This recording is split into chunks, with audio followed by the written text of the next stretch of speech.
Content! I appreciate the compliment. But yeah, my brother wants to have a conversation, so let's deal with it. Go on. This conversation here, it has to be like different because I'm gonna come back next Sunday to complete it. I'm still looking into it, yeah. Yeah, go on. And it's something that you've said. I wanted to have the same conversation with you last Sunday. Yeah, I saw you blocking the light, you know. But since we got interrupted by people, you've mentioned that names like Kush, Ham, and Noah, these are Abrahamic influenced names. Yeah. Right, or perhaps it comes from Abrahamic influence, Yeah. Abrahamic religions. But the thing I want to discuss with you about today is these names are not actually influenced by Abrahamic religions. However, sometimes religion writes history as well. Yeah. So. In the process of when Abrahamic religion came to be, they have come up like the same people who accepted this religion were the people that carried these names. For example, let's go to example Ham. Right, that's the guy that I need to focus on. For example, You see, there is a book by the name of the Book of Affirm, which predates the date of. Called what's his name? Noah. Upon him, right? And he came about 400 BC. You understand?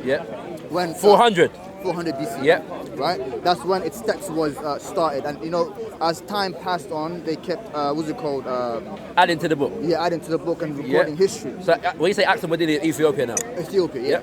So that book is in is it Affar or something like that. But coming back to the point. This book mentions that even the name Ethiopia, right? It's not a Greek term. However, there was there was a man by the name of Ethiopis, right? Who was the son? That sounds Greek to me, though. Yeah. But Ethiopis, right? And he was the son, right? He was the son. That's what the book says. Right? Let me bring it out. Only with Islam. Go on. It says that he was one of the sons, right, of Kush, and he was the king, one of the ancestry kings of Assum. You understand? So the point that when you say these names come from Abrahamic influences, I would say when these Abrahamic religions came to be, these names are already there, and they have documented whatever that was available at that time and the names that they were available at that time. Understood that? Go on. My major thing though, because I know that by the time when how Abrahamic religions develop, they do develop in kind of influence by traditions that were on the continent. So there is some exchange there. I'm not disputing that. Even in terms of the languages that are considered of the Abrahamic, the Hebrew and the Arabic, there's evidence of the fact that they developed influenced by languages that existed in the now East Africa, that kind of thing. So I don't have a problem with that. I'm gonna have to research what you just said to me. I don't know about it too tough. At the same time, I'm more talking about groups of people being defined by a particular thing. So the idea of a Hamite is not a concept that I understand to be indigenous. I don't know that there's an indigenous group of people. So you're saying the term Hamite is not indigenous to Africa? No, but I'm saying that I don't know there's an equivalent grouping that you could say that we would say these are the Hamites. And it's an idea because we know we can identify groups of people throughout African history. You know what I'm saying? Like, generally speaking, you can see groups of people and identify them. We know who they are. And we can look through history and say this is that group of people. And even in empires, we can see that this group of people and this group of people came together and they formed an empire. Right? The terms like Hamite, I've never seen that, or understood that in any indigenous African grouping or language, oral history, tradition, nothing. That's my contention. So I'm saying that what were we defining ourselves as? That's what I'm saying. Even terms like Bantu. Now I get it as a language designation. Like we might use it. The Arabic, for example, the name Arabic is a language that. Right. I'm saying, but well, I don't know because Arab is the language of a people group. Also, the Arab, but you know what I'm saying. Also, it depends on where you look at the time frame, innit? To an extent. Yeah. There's a point where it was. Where Arabic was known to a set group of people. But when the religion came about, the condition of what Arab is expanded. The rules were changed. I hear that, but I'm saying that before the religion, the group Arab existed. Yeah. Right. But I'm saying that. So I'm saying that. So right. But I'm saying that. Red Sea area. Yeah. But I'm saying using the Bantu example. There's no people called Bantu. Yeah. Bantu in the language it means person. You know what I'm saying? Yeah. People. Sorry. Right. But there's not a people group, tribe called the Bantu people. Right? You know what I'm saying? Let me coach you on that, yeah? You see, in this society, right, especially in Africa, because we can't relate to the West, in Africa, you've got tribes, and those tribes come under, what's it called, a major tribe, and that major tribe would come under an ethnicity, and that ethnicity will come under a certain race, right? That last part I'm gonna I'll tell you why I said race, because then I'm trying to go to the Cushitic part, innit? I know. You got Somal, Soho, Hanfa. These are different ethnicities, but they all come under this race of Kush. Now the same thing with Bantu. Bantu, the people. It was called the word Bantu means the people. So the people. Basically, that's their racial group. Right. That's how they were depicted. So these people they were expanding everywhere. So whoever gave them this name, or when they gave themselves this name, we are the people. But that's what I'm saying. And to put a word, and to put the before a word, it makes it great.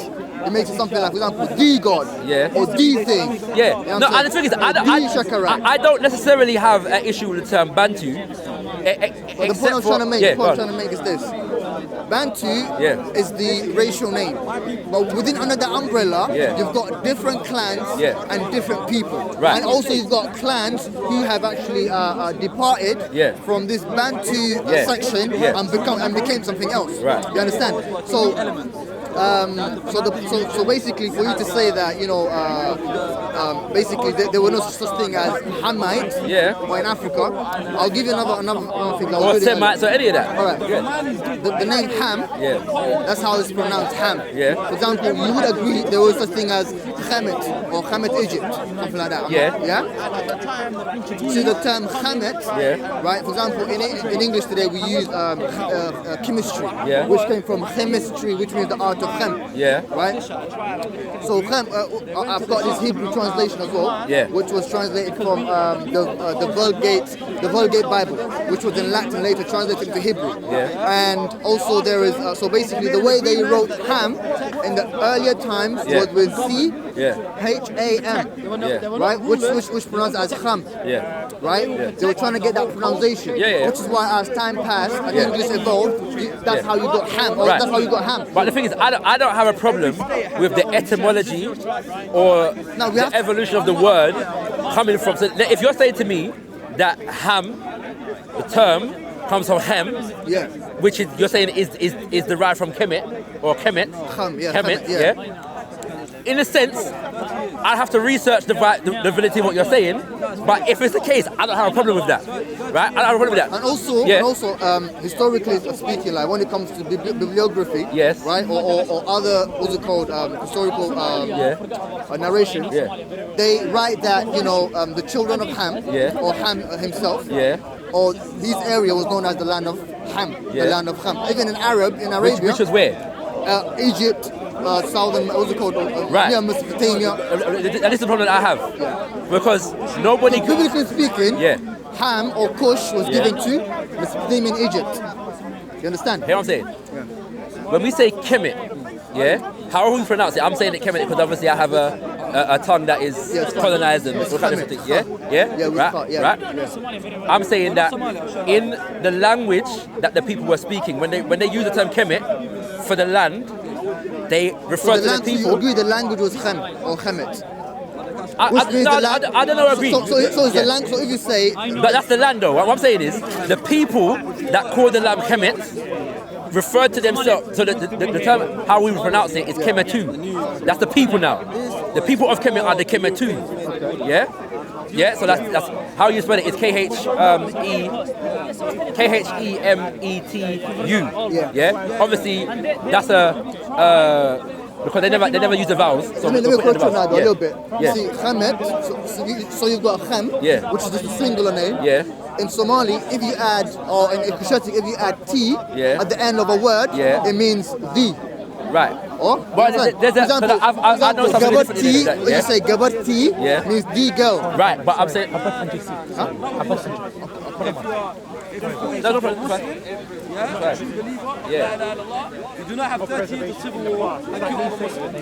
Yeah, I'm not a linguist, so I'm not going to debate what you're saying. The reason why language is very important. No, to it understand. is. It will take us back to the original where the name. I agree with you. I'm saying that I would have to go through and do the research to suggest that what you're saying is the derivation is actually the derivation. Okay. You know what I'm saying? Yeah. I'm not disagreeing with you. Okay. I'm just saying that I'd have to go and research that. In that sense. But I'm saying that what I do know is that within the language that people are speaking, you had a name for the place and a name for the people. Okay. Hamite was not it. You know what I'm saying? So I'm saying that I can deal with the idea that the term Hamite is derived from this term. But when the term Hamite becomes to be used and the context in which it becomes to be used is biblical. Okay. Because I'm saying that the term Kemet and Kemetu comes into being prior to this time that we're talking about with Hamites and them kind of things there. You know what I'm saying? So I don't know if we can say that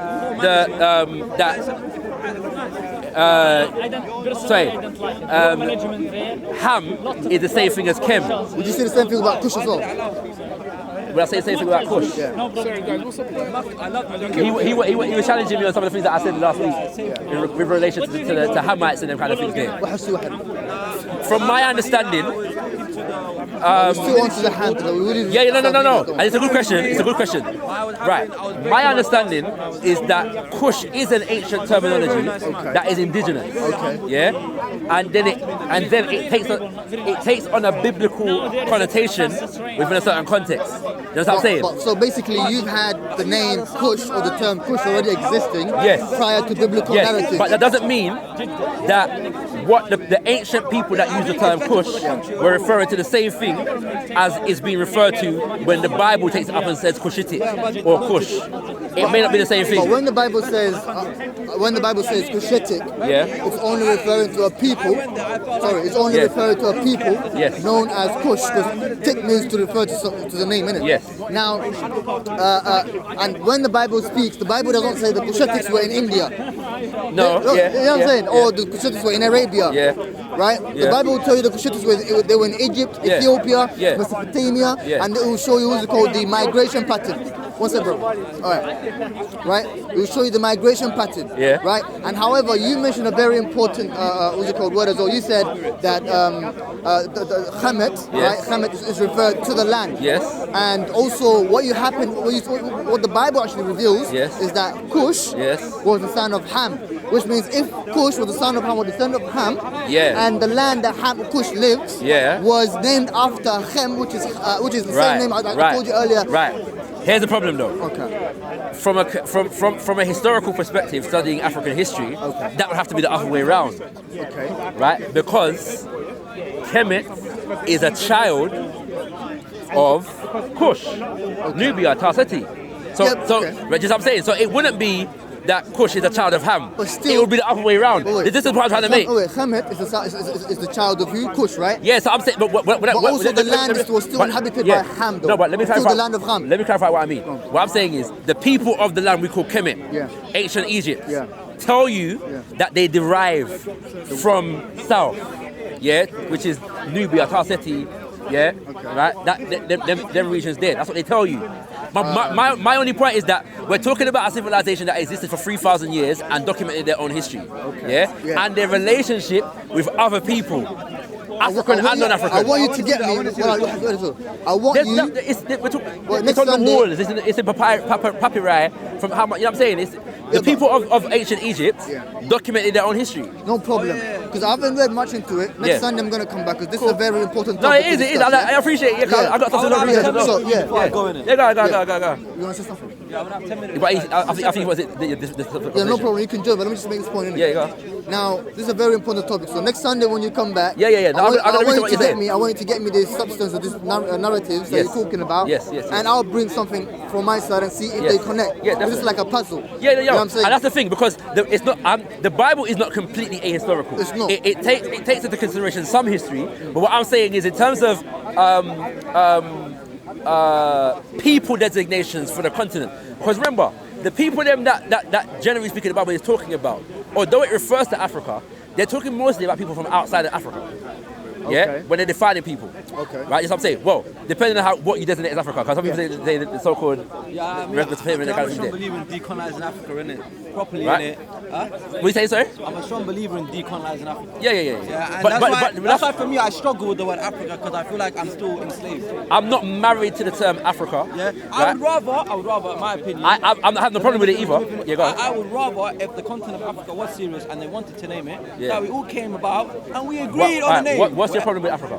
Huh? What's the problem with Africa? Because it was a name given to us by the Europeans. But it wasn't. No. Yeah, I'm gonna say even the way you pronounce it. Yeah. Even the way you pronounce it is the European way of pronouncing it. I'm given to that argument. Yeah. I'm gonna say. Why don't you want to rename Africa? Personally, yeah. With a word that the collective Africans agree with. Personally, then we would never have the discussion ever again. Personally, I don't have a problem with that. Yeah, personally. The reason, first of all, that I only get into this debate with people because people say that Africa, the term Africa comes from Scipio Africanus, and it doesn't. Or Affirm. It comes from Affirm. Right? That's what I'm saying. So I'm saying that it's I was told it comes from the Romans. The Romans got it from North Africa. Yes. So yeah, a Berber-speaking group. Yes. Yeah. Right. What's it called? In North Africa, they. So it's a term that they took and used it to refer to the entire continent. So for some people, that's enough. Yeah, like in terms of the fact that because it was the Romans that first used, documented the terminology, if that makes sense, yeah, that's enough. I don't really have a problem if we get to a point where we decide, as a people. If you believe in deconstructing colonialism, and we should, and you strongly believe in rebuilding the borders and all that good stuff, then you would have to go down that direction. Okay, let me give you an example. By the way, I really want to have my talk. That's fine. That's fine. I want us to get to it, I really, right. There are some people. The term Al-Kebulan has come to light, as an ancient name for the continent of Africa, and some people say we should use that terminology. I don't have a problem with that. I was raised in a group, an organization that uses the term Al-Kebulan. There are many people that use it, right?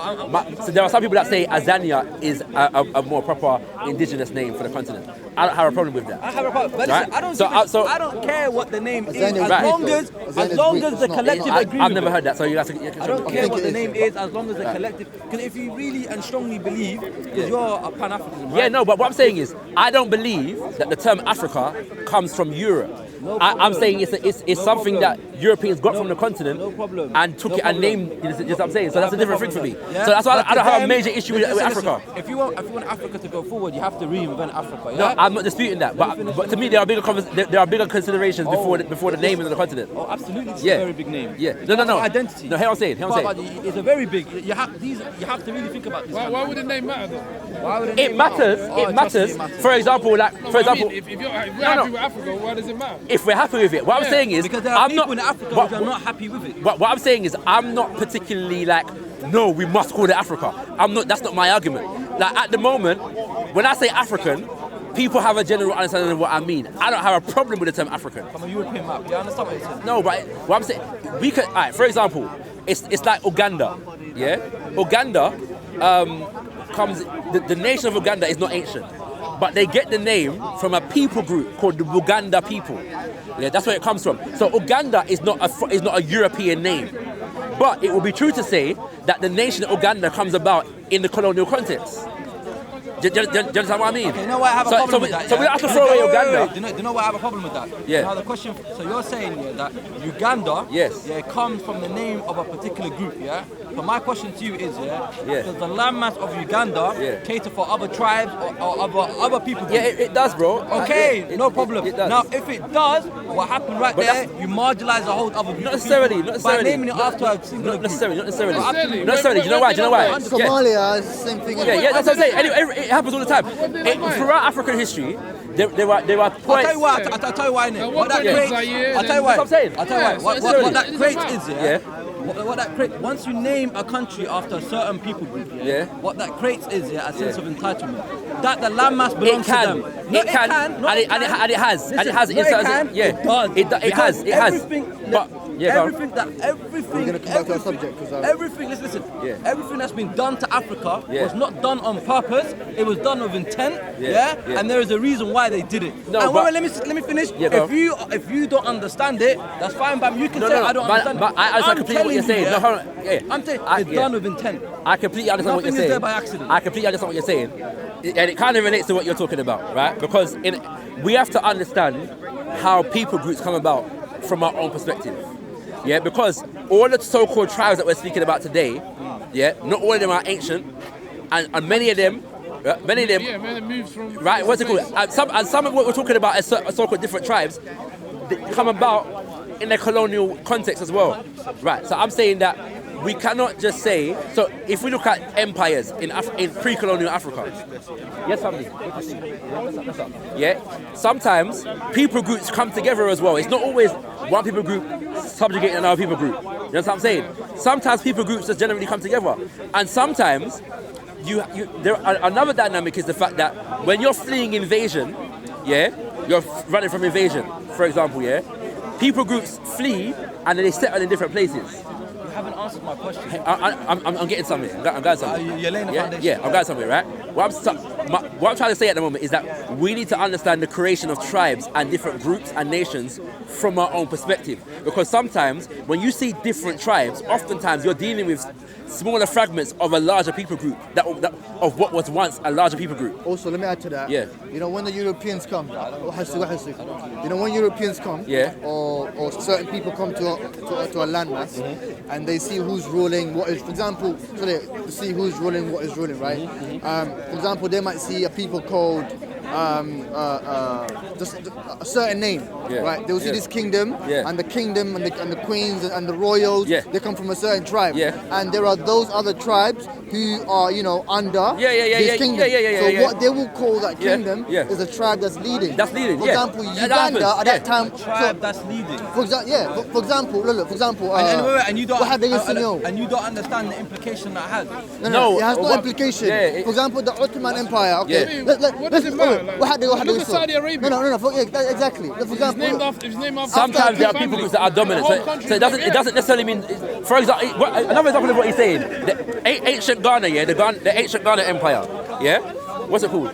You're saying it doesn't have an implication. I'm not saying it doesn't have an implication. I'm saying, right? I'm saying, look, I'm not denying that there are instances in which one group in Africa subjugates another group in Africa.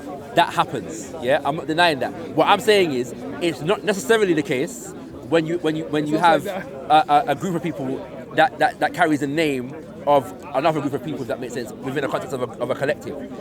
For example, in ancient Ghana, the Ghana Empire, not modern day Ghana now, ancient Ghana, which is before Mali and Songhai, the original name for the empire was not Ghana. The Arabs came and Ghana was a title for the kingship. Within that empire, which was called Ouagadougou or Ouagadao. And so because the Arabs, Burkina Faso, which is who from the Arabs?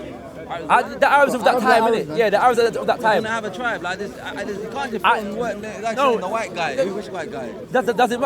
I'm just saying. It just shows that you haven't dug deep into what. No, you don't understand. I have to a degree. When you say Arab, my mind goes 500 million people, so many branches. What's the point? You can't go in detail. I'm not trying to. I'm just saying this. I can't understand. Bro, it's not that important to the point I'm making. It's not important. The only point I'm making is that the term Ghana Empire comes about with Arab historians documenting that empire. You know what I'm saying? Right, that's what I'm saying, right? But I'm saying, by the way, the name Ghana comes from an Arabic term which means riches. Ghana. Okay, I got to research. I'm not sure. That's what I heard. Okay, all right, cool. Right, but my only point is that it doesn't necessarily mean that there's always going to be oppression. It's possible for groups to coexist without there necessarily being oppression. You know what I'm saying? Now, I'm agreeing with you that there are instances, especially in post-colonial Africa, because like you said, everything that they did it for an intention. And so, for example, in places like Rwanda, when it comes to Hutu and Tutsi, everything that I'm the flag man. you know what I'm saying? Somali people. I don't know what.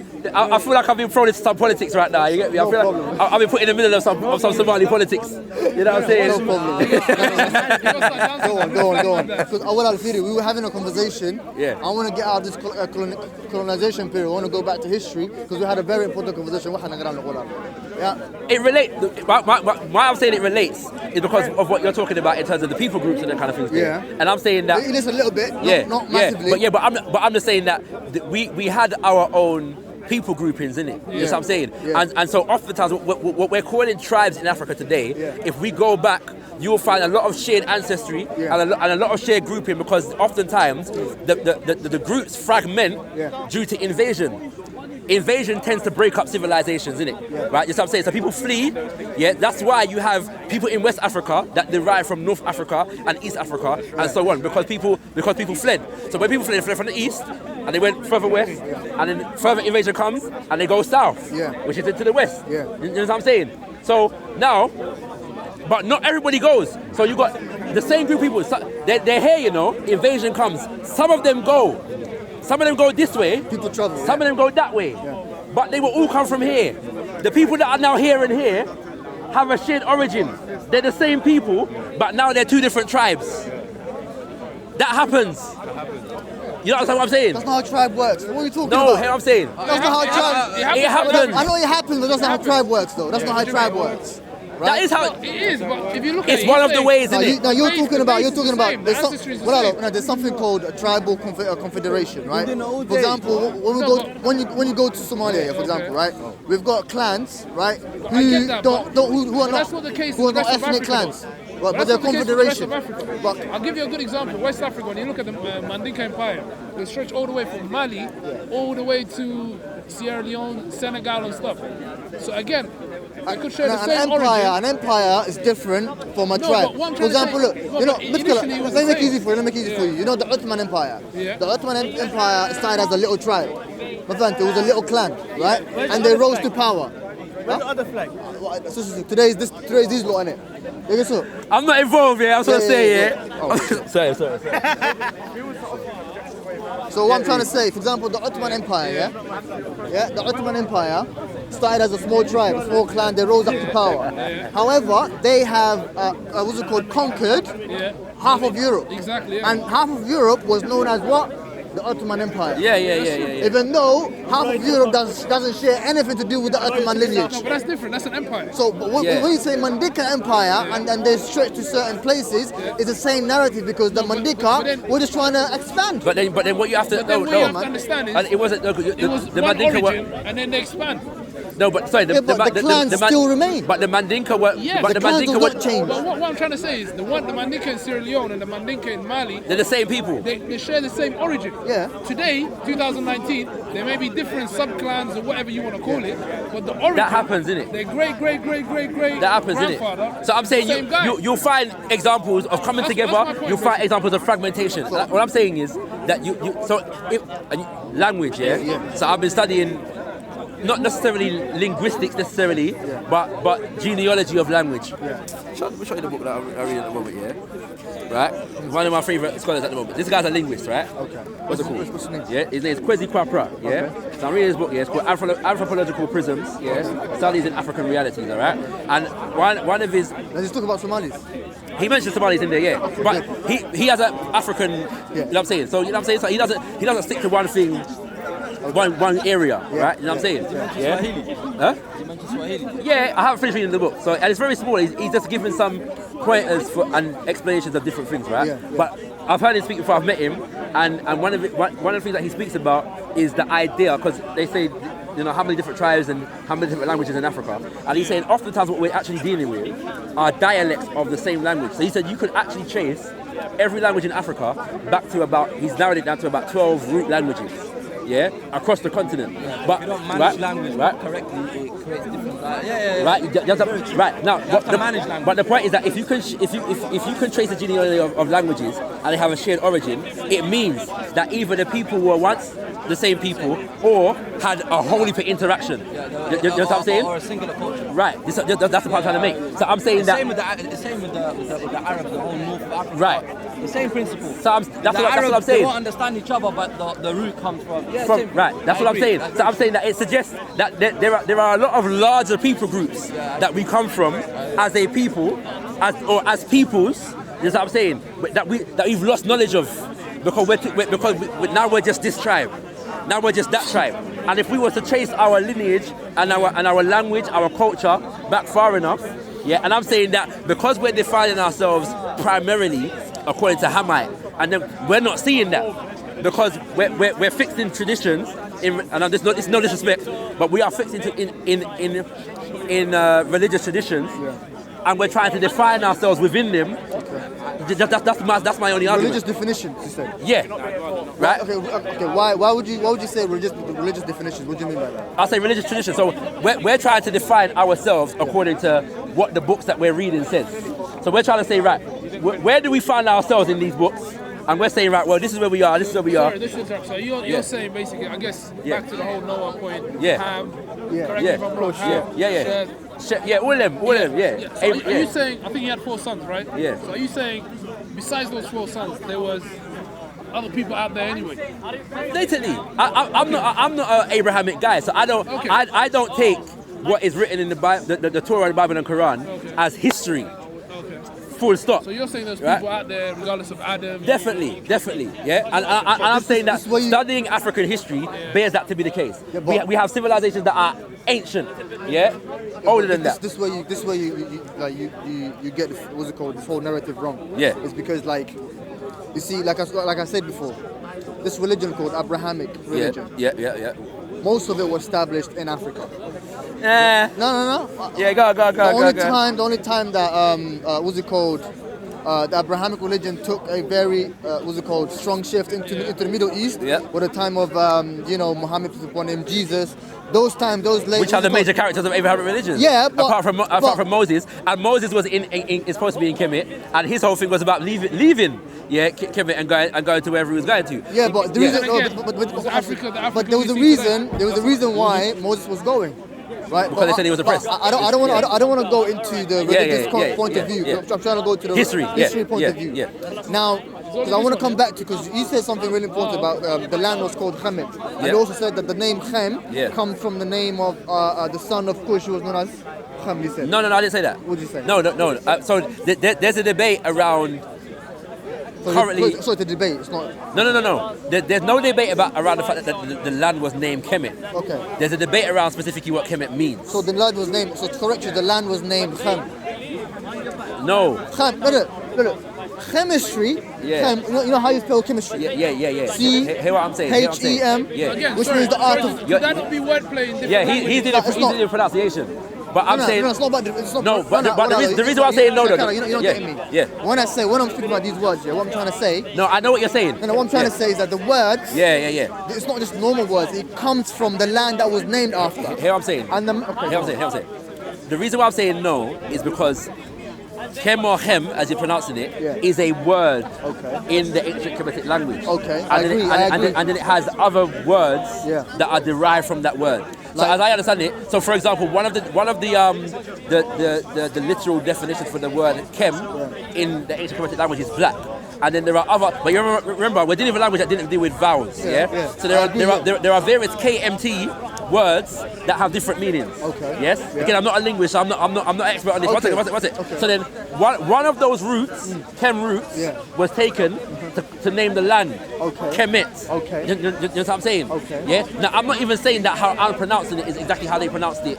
Yeah, I understand. 2,000 years ago. Yeah. That's not necessarily what I'm saying. I'm just saying that it wouldn't just be Chem, because Chem, if it was Hem, that would just be black. Okay. That's what I'm saying. Yeah.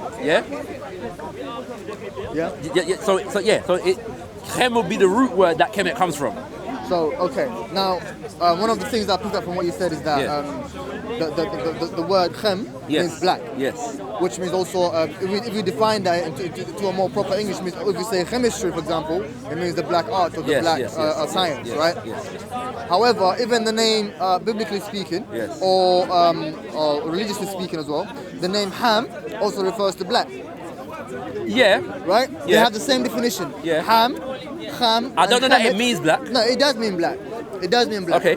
Ham. I'll go with it. The name Ham. You should go and do a research and then make the and then you can come back. What's the point? No, he's challenging. My point is that so he's trying to say that these names Ham, Kush, all these Hamites. Not necessarily Kush, but go on. But Kush comes from Ham anyway. Yeah. So if you say, come back. Okay. So what my point is, I'm saying they're not indigenous to Africa. What I'm trying to say is that if the land of Kush was known as the land of Ham, right, and the father of Kush was known as Ham, right, and the word Ham, which is the Egyptian term, which means black, and the ancestor Ham, which also it's. Where do you get Ham being black? The name Ham means black. Because you're kind of trying to make. No. Look it up. I'm not. No. He's saying the literal definition in Hebrew is black. Yeah. Which I'm not aware of. No, you can look it up. Yeah. Right. I might be wrong. Right, but still, you can correct me. Maybe next Sunday, come back and correct me because I'm ready to be corrected. I don't stand still on my arguments, you know. I'm not like that. None of us should. That's not good. So now come back to the point. So Ham, which is the ancestor, and the land of Ham, which is the land of the Cushitic people, they both have the same meaning. And they all have the same definition. So are they and the same historically, people? I also was reading this. I'll show you a Hebrew. Let me show you this Hebrew. This is a Hebrew translation. I even took a picture of it. Are you trying to say they're the same people then? Yeah. Okay. I've got it. Here's the. So you've got Noah. That's how you spell Noah, because you can't say so you can't write it. So that's how you write Ham. Yeah. This is like from the Vulgate Bible. Yeah. Right. And also that's the Vulgate Bible. So if you look, just swipe it up. Yeah. So if you sorry, man. It's a very confusing font. So the word Ham. Yeah. Which is the ancestor of the Cushites. Yeah. Right. And the land of Ham. Yeah. Which is the land of Ham, anyways. Yes. Where the Cushite people come from. Yes. Right. Yes. And also historically, the history, what's it called, the Bible. Yes. As a Muslim, yes. I agree, the Bible is not entirely correct. Yes. You know what I'm saying? Because for example, we've got God and we've got 3 gods and so on and so forth. But at the same time, there are things as a Muslim I believe that the Bible is mostly. Sorry, I'm muffling a bit. Sorry. You got no son. There's something I'm trying to remember. Basically, you see, the Bible when it was first written, when Moses was around, it was only composed of few tablets and few what's it called? It was just the word of God. Yes. Right. But as time passed, Jewish and other people had made commentaries on it. Yes. You understand? So the things that we're reading is actually the word of God, but it's the words of God according to the Bible and the commentaries of other people. Yeah. So through this, the commentary of other people, the people that are commentating or giving the commentary of these words of God, are also trying to read. So what they're trying to do, they're translating the word of God according to their narrative, at the same time giving the historical landmass of where they come from. Right. So the Bible kind of complements. If Ham is from Ham. Yeah. Right? And what's the Cush? Yeah. If the Bible says Cush was a son of Ham, but the land of Cush was known as Ham, so it kind of, it's the main link that, Here's the issue that I have. Go on. That the nation or the people or the land Cush existed long before, period-wise. When we was having that conversation in terms of the time periods, right? Prior to the person that would have been called Cush. That's a problem for me. The other thing is that you said, what did you say? You said, oh,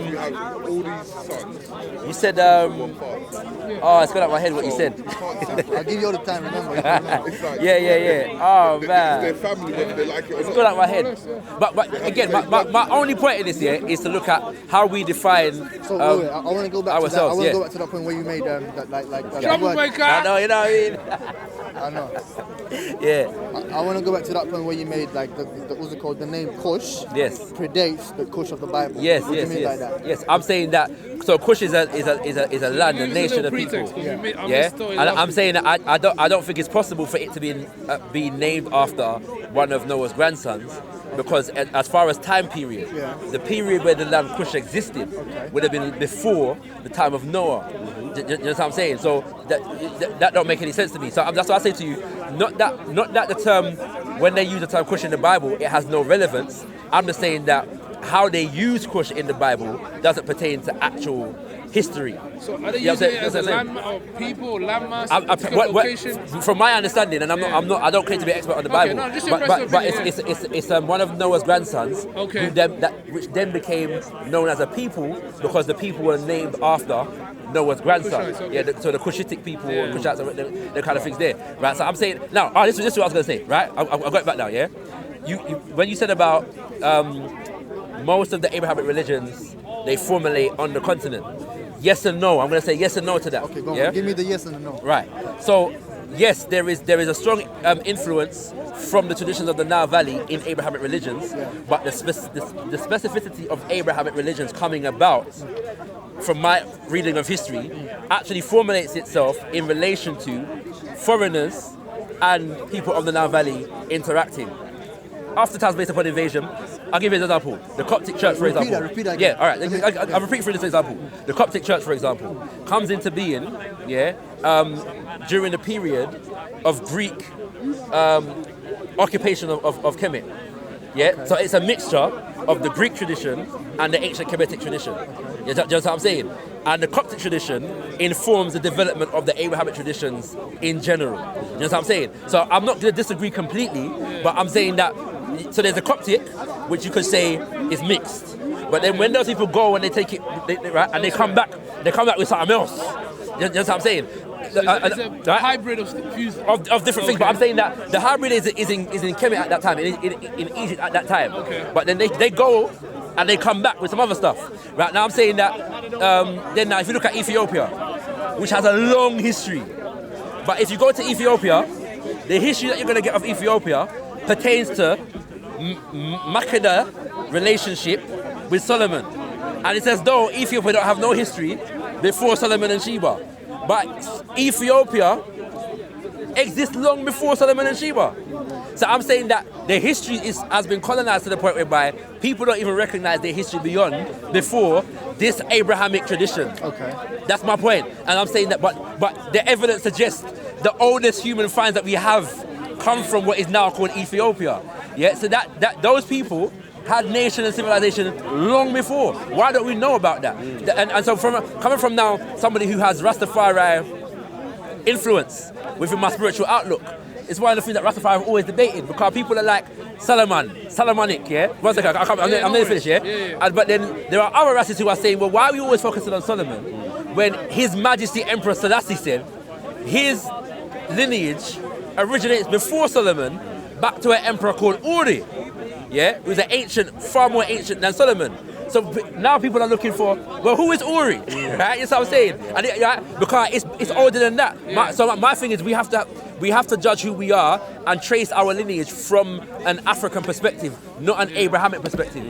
But because right, go on. I'll just I guess your opinion as well on this. Right. I guess it's maybe being Christian or being Muslim or whatever. People are just trying to fit their lineage and I get it, box. And I get it, what I mean? But that's what I'm saying is destructive to who we are. Because I'm saying that I'm saying that people, and I challenge the Abrahamic thing in general. Yeah. But I'm saying if for brothers and sisters who are in it, we should be able to adhere to a religion without having to negate our ancestry to be a part. You know what I'm saying? Yeah. And I don't have that problem as someone who does African spirituality, because my lineage and my spirituality is aligned.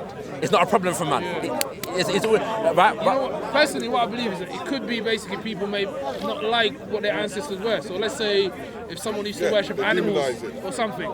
So, let's worship idols, for example. I want to come back to what you said. Go. Maybe it could be just that and say, oh, you know what? I'm going to come back to what you said. But let Everlas go on. You're right in saying that we need to look after the history of Africa through the African eyes. You get me? Yeah. That's something that I support as well, and something that I agree with. Yeah. But at the same time, there are historical forms, right, that actually talk about the history. Like there are like, sorry, you see, the Abrahamic religion, as you put out, it does mention. So all I'm taking from the Abrahamic religion is the history that it mentions, because you have denied a man or a person who had existed, right, and by the name of Ham, who had existed, and you said he did not exist, or something like it's not something that you would say. I don't believe he existed, but I'm saying if he existed, the nation of Kush existed before him. That's what I'm saying. So I don't know. What you're saying, there's people before that's true, but he I came to deliver the message. I understand the point he's coming from. It's coming from the biblical point of view. Yeah. Because within the I don't think he is. I'm not. What he's saying, regardless of Torah, Bible, whatever. When he says, there were people there, and then someone came with the message. I know what he's talking about. So what he's trying to say, the thing with the Bible is that he tries to put, what's it called? Noah, Ham, and all these people into a certain what's it called, database, or into a certain date or time or time frame, right? Yeah. But for example, within the Bible, you've got the Bible saying that the earth was created. What's it called? 6,000 years ago. Or something. There are actually Christians who believe the earth was created 6,000 years ago, right? Yeah. And when you look at the Bible, they'll be like, this is in the Bible, right? But what I'm trying to say is that I'm not trying to put, what's it called? Into a period. Yeah. What I'm trying to say, these people exist. Yeah. And the Bible and other Abrahamic religions do confirm that the names existed. Yeah. And these people, and what's it called? And just like the Bible says, Cush. Yeah. The Bible puts Cush in a certain time period. Time period and a place. But you're saying the Quran doesn't do that. No, the Quran doesn't do that. Right. So the Bible puts what's it called, Cush into a land. Yeah. Like this is where the Cush people live. And this is where they've been. And this is the River Nile. Blah blah blah. Right. And how strong and powerful they were. How they were kingdoms and empires. You've got all of that in the Bible. It's 100% correct. Right. However, and then it also shows you. I don't know if it's 100% correct, but there is some correct information. No, I'm not saying that particular information. When they talk about where Cush lived, or the Shaka people lived, where they come from, you know what I'm saying? In that area that they have pointed to be where their home was, it's correct. I can go with that. We cannot deny that. You understand? But the same would go for so-called Egypt. Where the land is. The same thing with Egypt. So they connect Egypt to Cush. You understand? So at the end of the day, what I'm trying to say is that even though the Bible gives this historical event a certain historical time or moment, I do not agree with the historical time. But what I agree upon is the names of the people. Is the names of the people and the place that was mentioned and the migration patterns. So the only thing that we disagree on then is whether the lands whether the lands preceded what was called in the Bible. So whether, for example, Cush was named after Noah's grandson, or it pre-existed Noah's grandson. So, for example, when you say Cush is older, like what's it called? The name Cush is older than Ham. When you say that, you actually looking into the Bible and saying, you know what? I'm not looking to the Bible. I'm looking at African history, and I'm saying, but what this Bible is saying doesn't match up with the history. Exactly. That's what I'm saying. You see the African history you're looking into? Yes. Is it influenced by the Bible, or is it separate separate from the Bible? Maybe influenced by the Bible. I don't regard the Bible as a history book. You keep records. What I was going to say is, to add to what you lot are saying, you see this Cush. Where was the place in Ethiopia called Cush? There was no place in Ethiopia called Cush. Personally, I don't know. Right. Cush was the capital for the Nubians in Nubia, in Sudan. It wasn't. Do you get what I'm saying? It's an ancient city of Cush. It wasn't. And an ancient people. Do you get what I'm saying? Ethiopia. Their thing was agriculture. So they built these big kind of cylinder tubes that they put the grain and blah blah blah. This is what they're synonymous for. You know what I'm saying? This is way back. And as my brother said, if you match it up with the Bible, it still way predates. Do you get what I'm saying? So we can understand. Remember that Ethiopia was a Egyptian province. So, or it was just Upper Egypt. It's Upper Egypt. You get what I'm saying? Lower Egypt is thing because we're following the Nile, isn't it? And the Nile goes downstream. So down into the Mediterranean. So then at the end is the basin. So the end is the basin. So that's lower. It makes sense. So like, for example, there's nowhere in the Bible that it mentions Tarseti, for example. Tarseti, Right, now I'm saying that the people of Kemet called the land south of them Tarseti, the land of the bow. So, is that present-day Sudan or even further? Present-day Sudan, but probably a bit more than that. A bit further, South Sudan. And Ethiopia. Right, that's what I'm saying. My point is that, so now we can find Tarseti in the records of the ancient people of Kemet. You're not going to find it in the Bible. You're not going to find the name Kemet in the Bible. You're going to find Egypt. That's what I'm saying. Whereas the people of Kemet don't call themselves Egyptian. Egypt is a very recent terminology because it comes about with the people that call them Egyptian, which was the Greeks, right? And you know what I'm saying? So I'm saying that when we the term Egypt comes from another term it goes like this. It goes like, is it Khibt? Something like that. I think it's Khibt. Come from, that's an Egyptian term. Khibt. I can be corrected. That's Coptic, isn't it? No, it's not Coptic. No, it's Khibt. It's Khibt. Isn't that that's where the Coptic get the... Wait, yeah, I can be corrected on that, but yeah. What he says is a good point in terms of the Coptic thing. But but come back to the point. Look, what was his name? Shakara, yeah? Yes. What you're saying about when you say the name, according to the Bible, the name Cush, right? Sorry, the name Ham precedes the name Cush. According to the Bible, you're correct. Yeah. Because the Bible, also what we need to understand is that as time passed, the Bible was made to serve the needs of certain people. Yeah. So you have after the Vulgate Bible. There was the Tyndale Bible, right? After the Tyndale Bible, all that. You know what I'm saying? There was, you know what I'm saying? So everyone, to the extent, hierarchies and kings and queens were writing their own Bible no, I hear you. to control their people. My thing is, beyond the specifics of the Bible, it's the tradition, right? It's the tradition, and us validating that tradition above all else. So it's a thing whereby now we're not trying to find our actual lineage in ways that anybody who tries to find a lineage will find a lineage. We're trying to validate ourselves within this tradition. That's what I'm saying, right? Again, isn't that the issue of the faiths? So Muslim, Christian, whatever. It all happens. My point is that in all of these traditions, whether it's the Judaic or the Hebrew, the Christian, or no disrespect, the Muslim, you will find Africans trying to validate themselves into the people group that this is that they see when they read the text.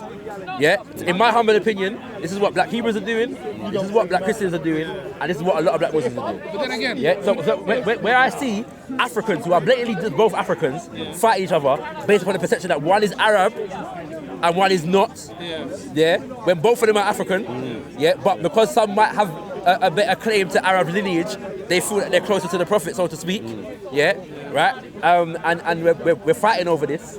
This to me is an expression of us using an Abrahamic religious definition to define ourselves beyond our ancestry. So just to add to that, maybe the bit I disagree is with that's something else. I believe the Arab getting close to Arab. But to me, I think that to me only exists in an environment that teaches us that this thing is the superior thing to all else, and so therefore we must validate ourselves by this thing. But what I believe is it also again could be the same way. For example, you know, in like Benin and stuff, the practicing of voodoo. So people look at that as that's witchcraft, sorcery, again, paganism. Why though?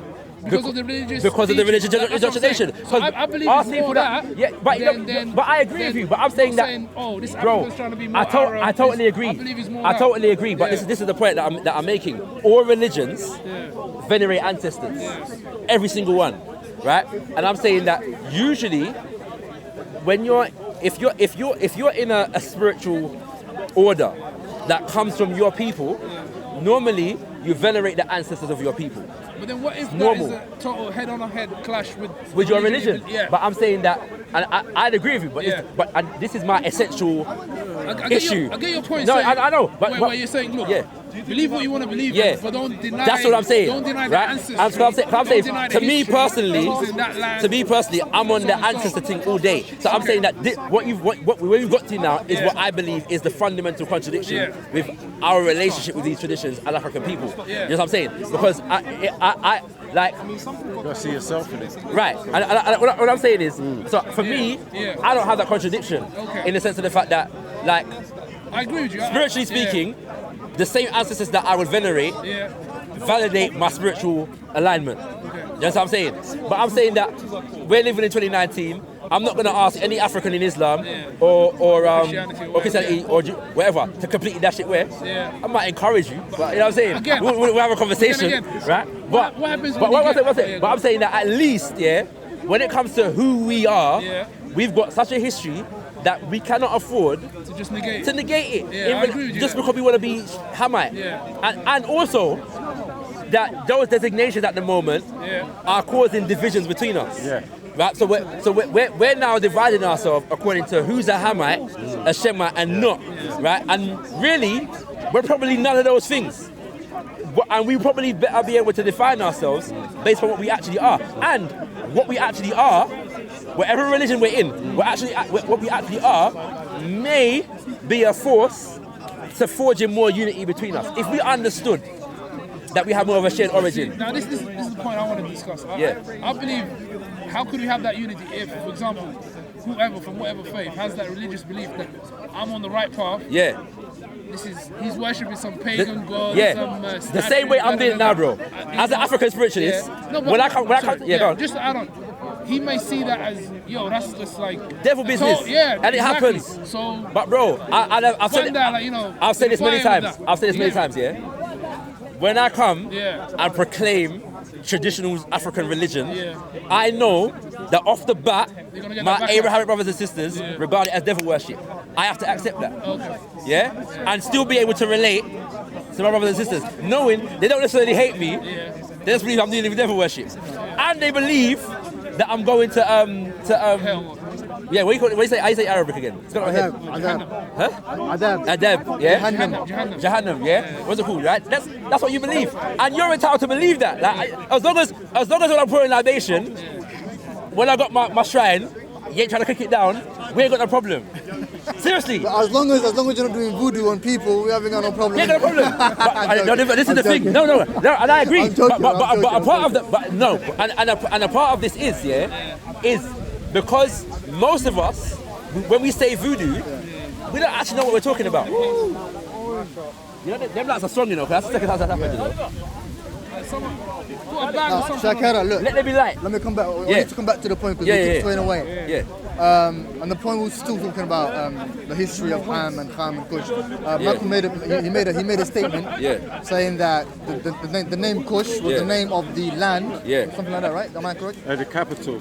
He said the name Kush was the capital of the land, but not the name of a people.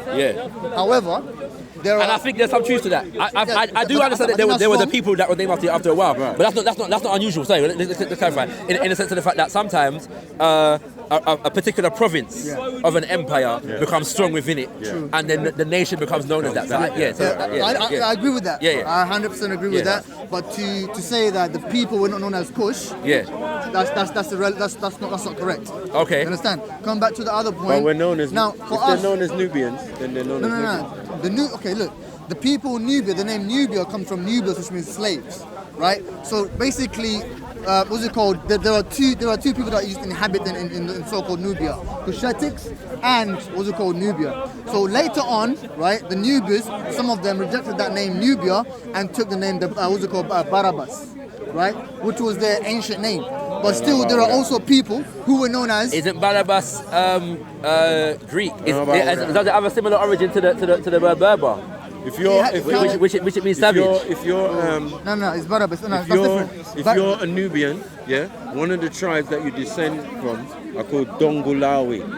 You understand? I don't know that. You've never known that. So that's why I don't understand what you're trying to say with the origins of what it is to be Nubian. This is a book. This is a book on I've taken. And the word nub. I've taken some notes. The word nub means gold. But this is the thing, because my essential point from my argument that I was bringing, though, you know, is because in a sense of separating between Cushitic, so-called Negro, Bantu, and that kind of things there, don't make no sense to me in the sense of the fact that if we're really talking about it, if the people like, so one brother come up to me today, and said if Maku went to Sudan, South Sudan, right, he looked like the Sudanese.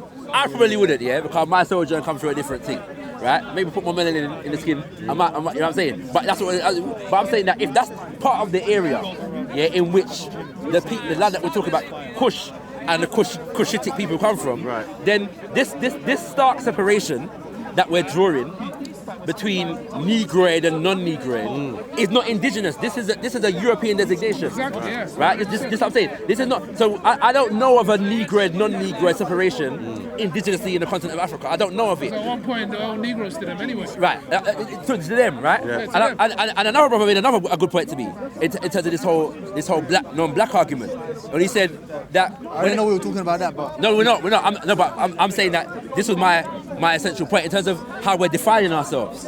Yeah, because I'm saying that if various groups in East and Central Africa have lineage from what we call Kush, Nubia, Tarseti, wherever, how is it we're defining everybody as separate and distinct, and they don't have no relation to each other, and I'm this and I'm not that, and it don't make no sense. That's simple. No, it does make. I'll tell you how it makes a clear, good sense. Yeah. Right? Look, it goes back to the same thing as tribes and clans, right? Yeah.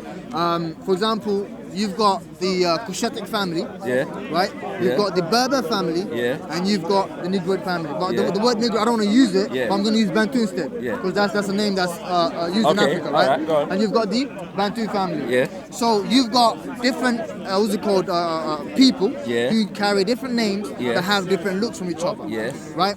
So the point I'm trying to make is that, you see, the people of the Kush, Yes. they only marry among each other. Yes. They're busy trying to, expand into other lands Yes. and do their own thing. Yes. And if they expand to other lands, what they'll do, they'll capture slaves or take over people Right. and marry into their women. Right. That's something that could happen. Goddamn. Now, no. God. The same thing can happen to the Bantus. Yes. Like there's a Bantu family, Yes. what's it called, that look different, Yes. and they're powerful. They're out here, expanding Yes. and taking over lands, and wherever they come through, they'll either take slaves or intermix with whatever they link up with. You understand? Here's the So issue. now the difference between the line has already been aligned, right? Yes. For example, you can't say Yes. a Mongoloid, Yes. right? Yes. And what's it called? And the Chinese or Japanese are the same thing. Can we say that? Why not? In the theories of races, No. aren't they descended from the... They're all Mongol. Yeah, they're all Mongol. but You know they say Turks and Mongols have So the Chinese and Japanese, and they understand, the Chinese and Japanese, and they understand that they have a shared ancestry, but politically When you speaking... look at, when you look at, I'm saying they're when you different look at the people. Mongol people, Yeah. right, the Mongolian people, to be Yeah. specific, Genghis Khan and them people. compared to the other Chinese, I mean, they are the same people, Yeah. but if you compare the two, the Mongols are Darker people. Not only dark, but Yeah. they're huge, like massive people. No, but You I get understand? the fact Now, that... and the Chinese are No, short. but no. honestly, That's different. wallahi, But the difference is, Yeah, is that saying... that basketball Chinese Yeah, player what is does it mean? 7'2". What does it No, mean? That's not norm, you know what I mean? Yeah. You get that variation. But this is the point, because it's one thing to say, for example, the original people of India, what they call the Dravidians, dark-skinned people, whatever. Then you get an influx of the original areas, so to speak, and then you get what we now call Indians, right? You know what I'm saying? Apparently, right? Now, it doesn't mean that they didn't descend from there's not Dravidian in them, and whatever. You know what I'm saying? And then but some of them have more Dravidian than others. So I'd say, for example, people in Sri Lanka. You know what I'm saying? So using the Mongoloid example, whatever happened in that area, from my understanding, and I could be wrong, but those people, Korea, they generally understand that they have a shared ancestry. Their divisions are political. And so within that, over time, they develop different cultures, but not necessarily totally unrelated cultures either. Just what I'm saying. Because as I understand it, and in Japan, for a long time, they were writing in their own languages, but they used the script from China. Right? That's my understanding. I don't know about that. Right, yeah, that's what I'm saying. But what I'm saying is, like, my point is that these designations are European anthropological designations, that have and because of the relationship between church and state, so to speak, in the development of European civilization, they've put these things together, and we're now defining ourselves according to them. Right? This goes back to One more thing. Because even when it comes to Bantu, like I was saying before, I don't know of a people group called Bantu. I know of a language that contains the word Bantu to refer to people. Right? So the idea that people in West Africa, because the Bantu language group is specific to certain areas. It's quite a broad, but technically speaking, But I'm saying that linguistically, when you talk about West Africa, most people will talk about Niger Congo languages, right? Now, again, they're not completely necessarily unrelated in the sense of the fact that Bantu extends to Central Africa.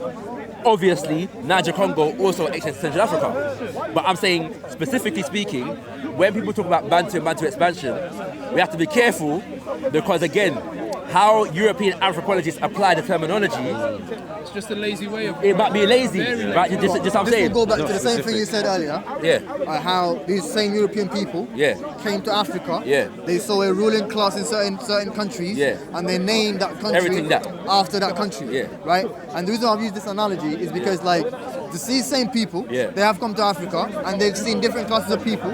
Like certain people, like when they look into history, like they've seen Celtic people. They're right here. Oh yeah, we've got the Bantu-speaking people. We've got here. And so what they've done is that they've just labelled according to what we labelled ourselves to begin with, and they're just showing us like that's all they've done. I get that in some instances. I'm saying that I don't know that to be the case when it comes to Ham. Yeah, and Shem. You know what I'm saying? So Bantu, you can make an argument for that. Uganda, we can make an argument for that. Yeah. But Ham, okay. The thing Congo, Ham, we can make an argument for that. I don't know if we can make an argument for that for Ham, Shem, even Cushitic. Yeah, in terms of how the Bible uses Cushitic. Right? That's what I'm saying. Yeah, I'll agree with that. Right. According to how the Bible uses it, it's not truly correct. Right. But however, the name did exist in that same area where they said existed.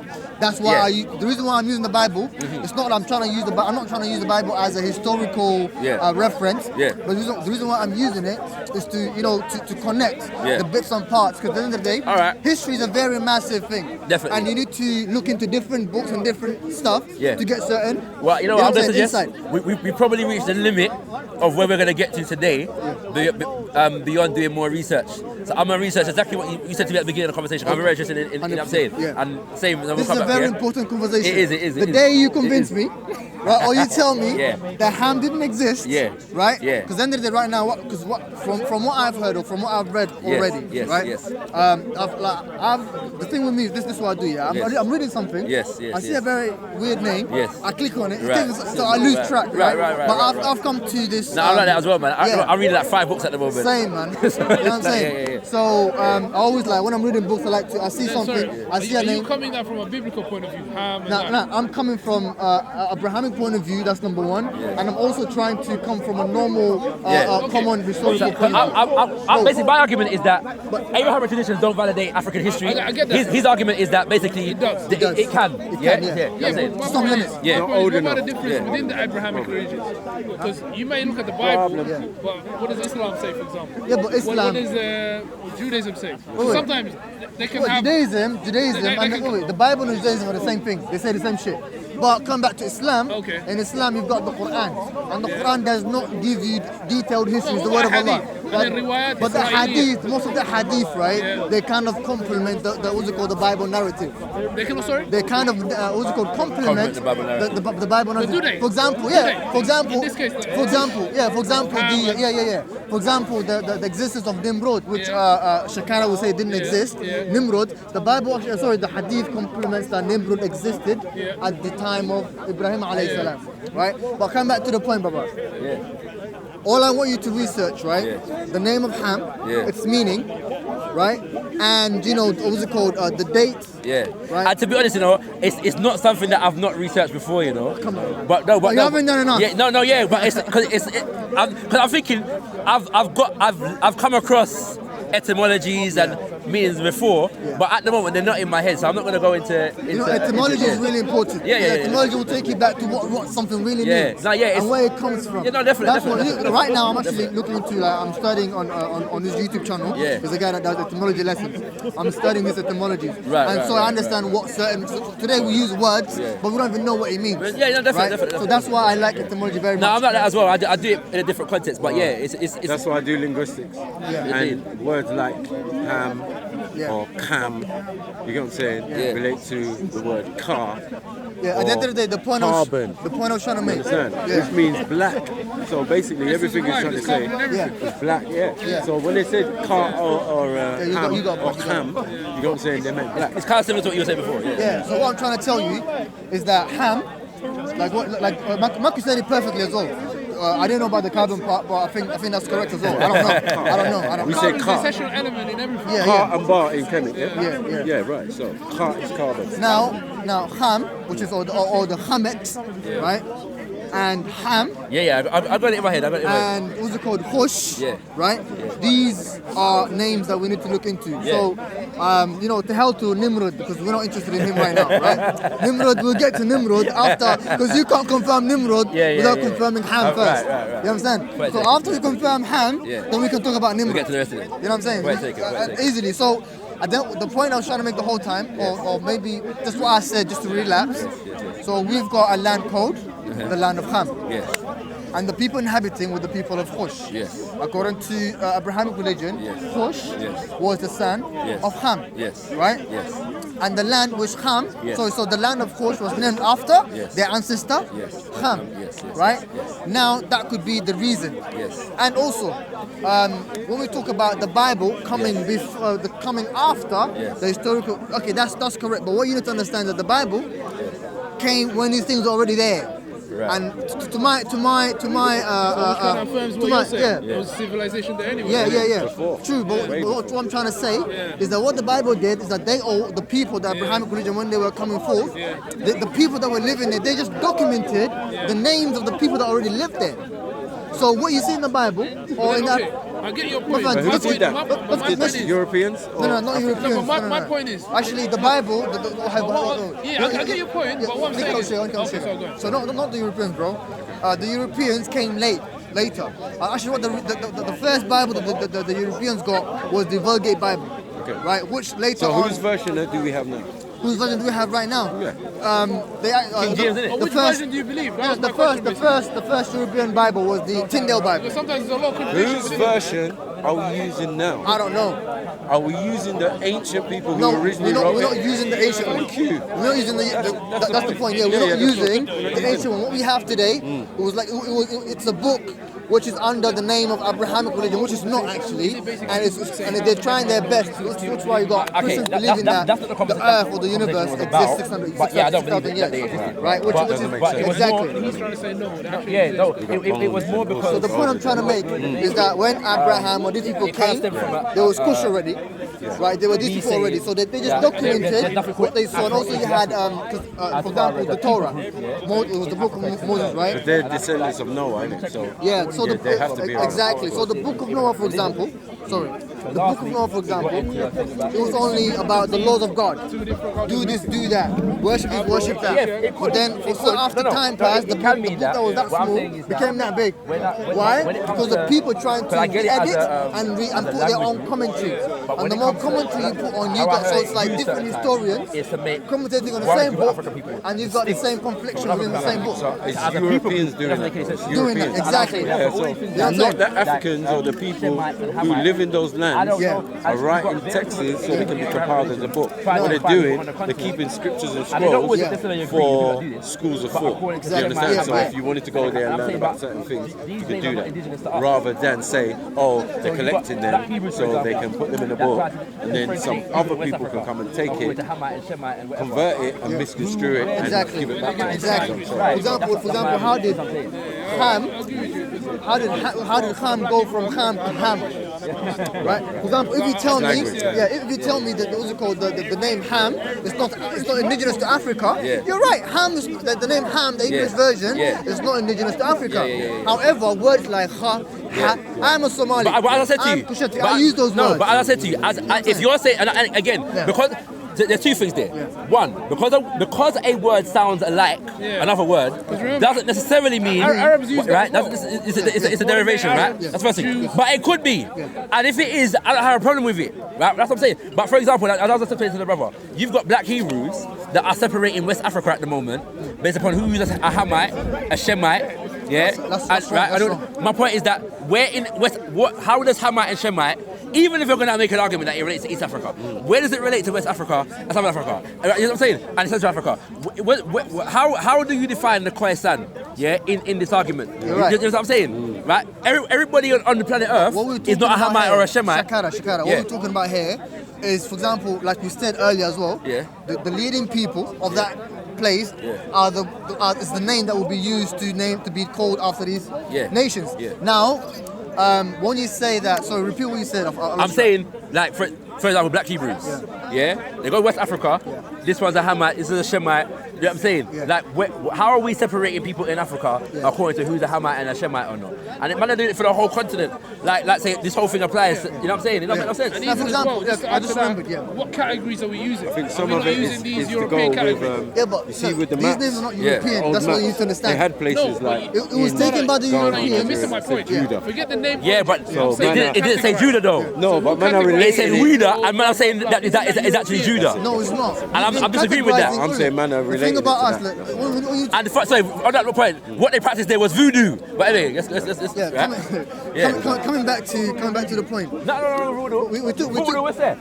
We keep talking about Europeans categorizing us, right? Yeah. The thing is this: we categorized ourselves before, like we've been putting ourselves into groups before the Europeans even came. I'm not saying that we didn't have groups, right? I'm saying that and we've been fighting wars, and we've been against each other for years. It's not just along tribe line, tribe X, tribe Y. That's what I'm saying. What I'm saying is, whatever groups we were, let's look at it according to what we had in it. Yeah. Right? Good, bad, or indifferent. I'm not trying to say that all Africans were swimming down the Nile together, holding hands for the duration of history. That's not what I'm saying. I'm saying that we have indigenous people groups that come outside of this Ham, Chef, and Japheth business. Yeah. You know what I'm saying? And so we should look at that. Yeah, but the thing is this, for example, at the moment, we don't have people called Hamites.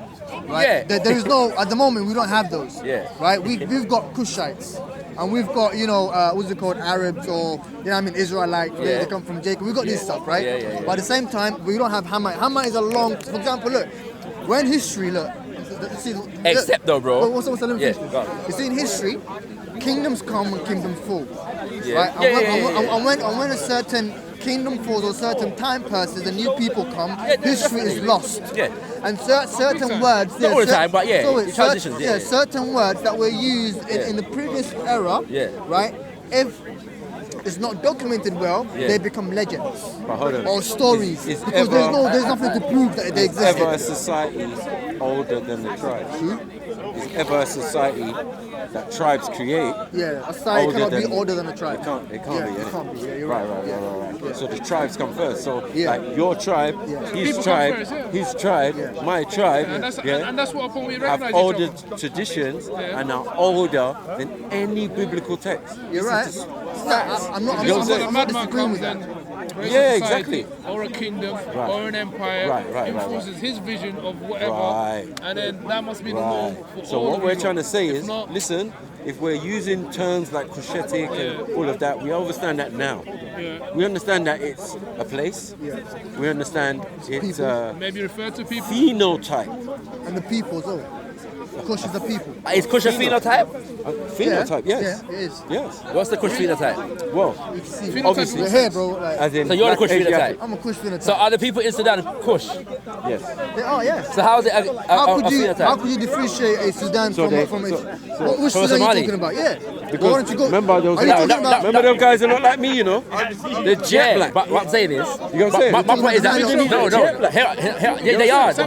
But my point is they're all the same people. no. The reason I'm asking the question is because west of the Sahara. Brother Khalid said, We've got Aki. you understand? Yeah. Sudan's a different case. In Sudan, Even if you're saying Tuareg, in Sudan, look at Tuareg. Yeah, no, I agree with that. In Sudan, we've got Kushetics and Nilotics that inhabit there. I don't know about Nilotics. Yeah, the Nilotics, no. Again, I'm not sure The reason why All of us are Nilotics. the reason why I'm using the word Nilotics, We're going to be confused. to be specific, Understand? is That's why like we go for tribes. it's a specific people That's why we that say distinctively how I know. look You different recognise from the him. rest. Like, have you seen? But I'm not sure though, bro. Have you seen We war with the them. dark, That's it. jet black Sudanese? No, yeah. Right? They're tall. Yeah. Right? And they got woolly hair. Yeah. Yeah. So would you say they're these people, Kushetics? these people are Nilotics. But what I'm saying is, They're the people of the Nile. here I'm saying, What if they got no hair? we're all Nilotic. What if they got no hair? Does that mean they're No, not no, Nilotic? no. I'm talking about the people that live. Here I'm saying though, They've bro. got My- sorry. Go.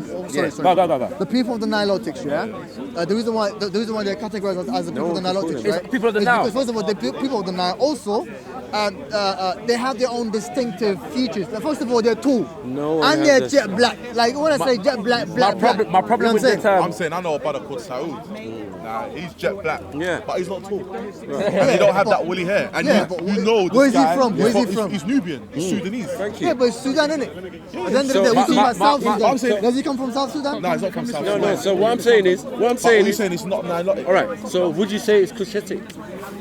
I would say it's cliche. No, as I said, But this is my I'm point. saying it's a prototype. This is my point. We have to study. everybody- Oh yeah, no, then I wouldn't say it's cliche. If I'm talking about What I'm saying is, though, bro, Right. there is. I don't. Because remember, he's one tone. Nilotic, is a term that comes Me and into you are not that. existence You know what I'm saying? with European anthropologists. Them man, can be like that. Do you know what I'm saying? So it is a feature of being cushetic or whatever you want to say. You know what I'm saying? You know So what? this is First why I time- say it's a Let me ask you phenotype. something. But really, Yeah. they would say black Asiatic. What if Kush You has many understand? versions? In modern time, they would have changed the name to Black Asiatic. There's only So one all of those Like, people even come Somali under that people, thing. So he's saying nilotic. We're all nilotic. Nilotic is an anthropological term, But if you're walking right? down the I'm road- saying I came that. the other day. being No, from the I'm now. talking to Yeah, no, but I'm saying that's No, I'm talking that's to you, the right? etymology of it as far as I If understand. you're walking there and But when they apply it, it's like but when they apply it, they often apply it to make this group of Africans distinct from whoever else that they find as Negroid. Yeah. And I'm saying that to me, so even if the term literally means of the now, now all we're trying to say is that the so-called Negro is not of the Nile. That's all they're trying to do. See, now, this Right? is That's the where- problem I'm having. Yeah. But the Nilotic as a term. Repeat. Yeah, sorry, what I'm saying is the term Nilotic Yeah. comes into existence through European anthropology. I agree. Right? So when they come, they say these are Nilotic, these are Negroid. Yeah? And all they're trying to do is make sure that the Negroid is not defined as a part of the Nile. And I'm saying that, so we have to question the terminology and the designation, even if Nilotic means of the Nile. There are enough people that are Nilotic. Everybody. Right? There's enough people that are Nilotic. But when they apply anthropologically, that's not what they mean. So I'm saying that, so all it is, you want to make sure that the people of the Sudan and Central Africa, you lot can't associate yourself with ancient Kemet and Nubia. That's not you. No, I may be Nubia's you, but Kemet's not you. Ancient Egypt's not you.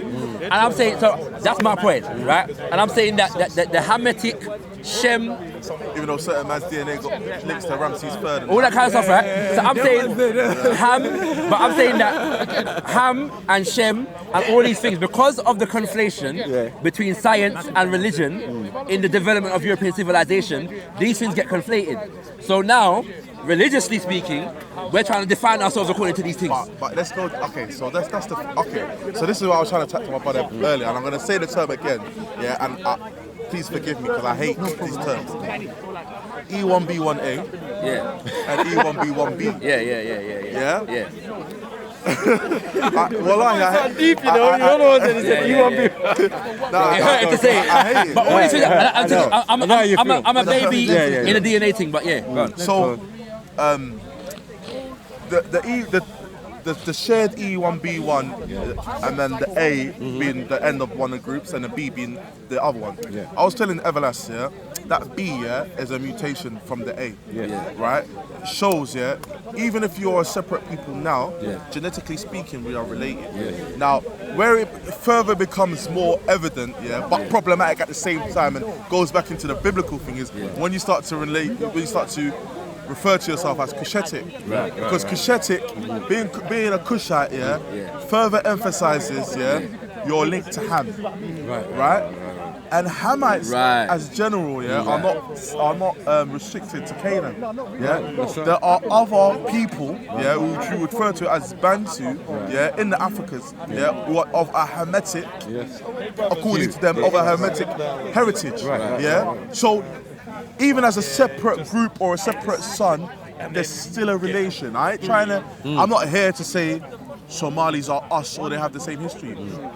This E1B1, this E1B1 nonsense, is our link. It's killing that is what divides our Pan-Africanism. I see what you're saying. That's what I'm saying. I'm not trying to take over your. So what Eesa saying is we should be focusing more on the E1B1 than the A and the Or the B. Right. I get it. I'm saying, come through. Show me the.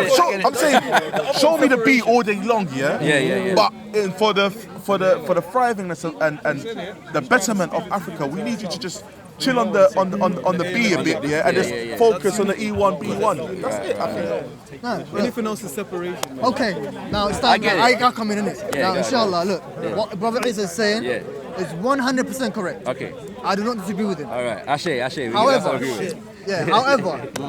there is however in here, right? However, right?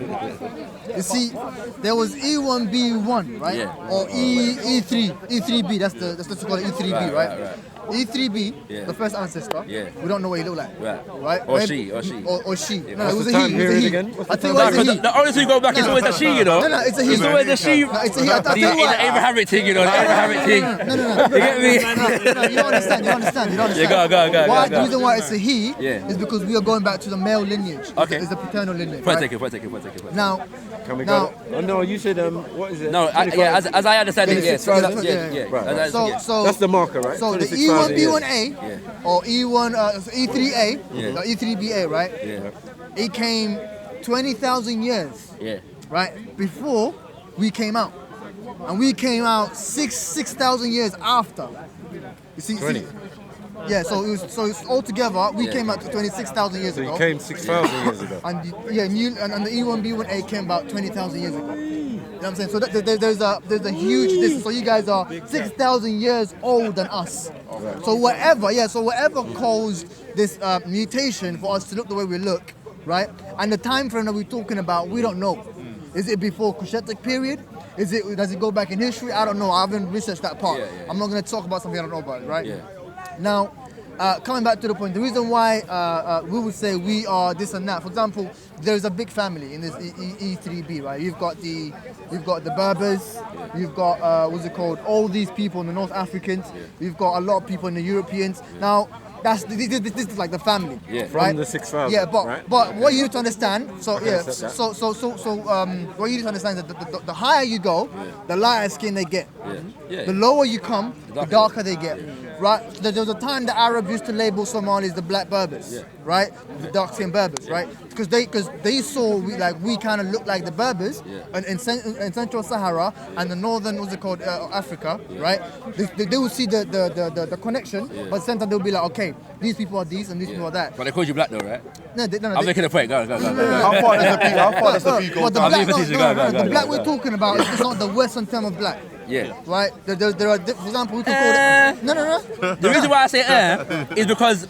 The only reason why I say is because I'm confused. Eurasians have been calling us black for time, innit? So the term evolves from the same root. Like the Arabs didn't call us Eurasia, black. are you talking about India and them places? So I'm saying all of them. So the Persians, the Greeks, the Romans, the do you know why they were called black Arabs. though? Do you know why they the were Arabs, called? right? They all did it. So I'm saying that all the people that came from the East saw us, all of us, right? I refer to us as this thing. You know what I'm saying? So I wouldn't say it's not the same thing as the Western thing. It all evolves from the same. You know what I'm saying? Well, what the Arabs did, they look at the skin. Yeah. But when you look at the the Western people, they look at phenotypes. You understand? I'll give you an example. But skin being the most. I'll give you an example. Skin being the most. I'll give you an example. Obvious. Let me give you an example. Because they didn't call us the big nose people. We got big nose and big lips. Yeah, exactly. You know what I'm saying? They don't call us the big batty people. No. You know what I'm saying? For example, there was a There's a lot of big batties around the place. You know what I'm saying? I hate using this word. I prefer using Bantu. Sorry, can we just take a moment to give thanks for the big batty? Sorry. Let's pray for the big batty. Go ahead, say Negroid, bro. Say it. I don't want to say it. I know he was going to say it, but I'd rather say Negroid than Bantu, bro. No, wallahi, I'd rather say Bantu because Bantu is the African word. I rather say Bantu than Negroid. Yeah, I don't like Negroid, right? I don't like saying it. But let's say I'm going to say it because they said it, right? It's not coming from me. Now, the white people, when they came to Africa and they've taken slaves, right? Yeah. They take them to America, and they start calling them this term. Yeah. And so one time after the slavery ended, the so-called Negro people have protested against the term as racist and insulting. As Negro. Yeah. So they've came together and they stood against this term Negroid as an insultive and racist term, and it was a common thing. So all the black people got up. So the white people now start calling them the colored people, right? The so-called colored people. But then now we've got the colored people and the white people. And after a while, the Indians who were colored people came into the mix. And they were like, you know what? Oh, we're confused now. You know what? We're going to call them blacks. And we're going to call them colored people, the Asian people, right? So now you still have that name, what's it called? The name term, because they don't want to call you Negroid no more. Now they'd rather call you black. So I'm saying, how about this? Don't call me black. Don't call me Negroid, right? Call me African, call me Bantu, or call me Yoruba, Igbo, whatever else you want to call me. Right? That's my point. I'm not. And you But know it doesn't what? make sense. It doesn't make sense because they're the ones that called us Ethiopians. They're the ones that called us Egypt. Who called you? You know what I'm saying? Oh, Egyptos. No, All words meaning black. Yeah, Maku, but I need So to they've been calling us black I need for a to long correct you on time. that. No. I need to correct you on that. Even, What Ethiopia, and Al-Sudan? I've told Matt Shakara. Al-Sudan? I told Shakara, right? Yeah, Sudan. Yeah, Sudan. Means black. Well, Again. when you come What to, doesn't mean black? No. Phoenicia, all of these things mean black. Well, let me just correct you and I'll come back And to the Sudan. what the most important thing is that Europeans it didn't matter what you look like. From any part of the continent, they called you the one name at a particular time. So when they called us Moors, you could have been from Somali.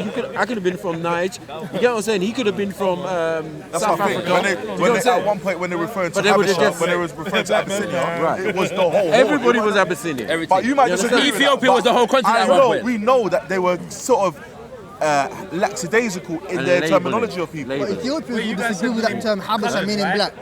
The Asians I have don't a think. deity I don't think called it's black. Kala, I'm saying is that And that means Kali, black, Kali, not Kali. Kala. for that whole Check. region, not just the Kala. small Yeah, Ethiopia Kali that is is the now. power directive. You should check, but it's Go Kala. on. And it's a black demon-shaped deity who's god of time and death. Yeah. That's Destruction. funny enough. That's right. If you don't interact with right. your time gonna run out. Now, Extra black. So what was I saying? What was I saying is this, yeah? So you said something I wanted to correct. You said, I were I forgot. pretending. I You wanted don't to want to get tell each other. Let me go to Sudan. The names. Sorry, the names of Ethiopia name guys. Yeah. See, the thing with Ethiopia, and I told Shakara this before. You see, the name Ethiopia actually comes from another word. I've got it here. It's called. That is It's dirt, called. man. What's this talk? What's That it? is dirt. From the We're not soil talking you about made, dirt. We're talking about soil. people. We're talking about people, not dirt, bro. That's From the the thing. soil you made, so you're Now, come back to the point, yeah. Go on. The word Ethiopia comes from an Ethiopian name, an Ethiopian ancestor by the name of Ethiopis, right? And Yeah, this the first time I'm name, hearing it, so and this I'll name, research you can search it up, and this name comes, it is written in the book of the, what's it called, the book Like of Aksum. Somalo. Yeah. Oi. Who's Book of that? Aksum, he said. Yeah. Who's that? Kamala. You don't know Somali? Somali, Oh, Somali. Somali. The Oromos call it Somalo. Right? Yeah. But going back to the point, yeah? Ethiopis. You're not on that. And the name, one second, brother, the name Ethiopis is not a made-up name, it's in the book of Aksum. Right? And the book of Aksum. I'm gonna look into it. Yeah, and the book of Aksum, right? It's, what's it called? Its compilation, right? Started 400 BC. Right? In you a place called where? Huh? In a place called Aksum, Ethiopia. Aksum, yeah. Right? So it wasn't called Ethiopia, it was called Aksum. No. Aksum was a later. Kingdom of Aksum. That's a good point. I just don't know what you're talking about, so I'm going to research it. What are you doing? Yeah, no problem. It's Greek, man. Aksum is Greek. No, No, he's saying Ethiopia is Ethiopia. Greek. No. But he's saying that it comes from somebody else. I'm gonna research it. You should look into it. Yeah. You should look into it. No. Well, I'm Maku. Let's go look into it. There Right? was someone named, now there's someone named Ethiops, yeah, or something. Yeah. There was someone named Even the name that you're saying to me sounds Greek to me. But It might sound Greek, yeah. but at the same time, like.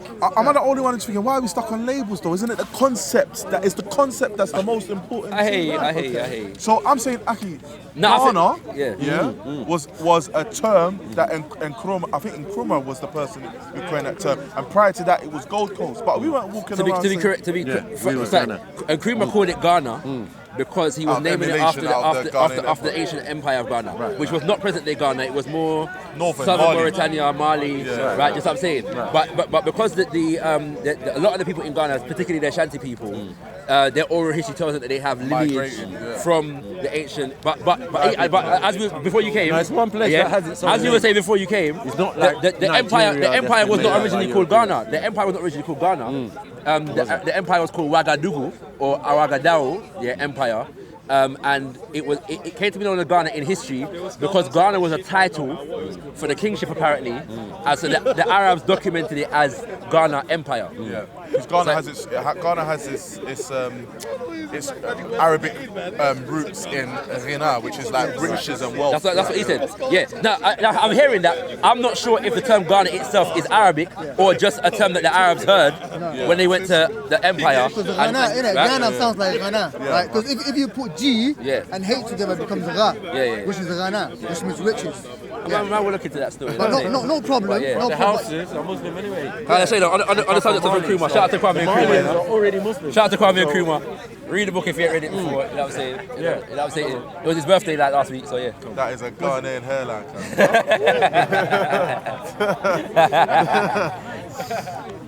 So yeah. You get me?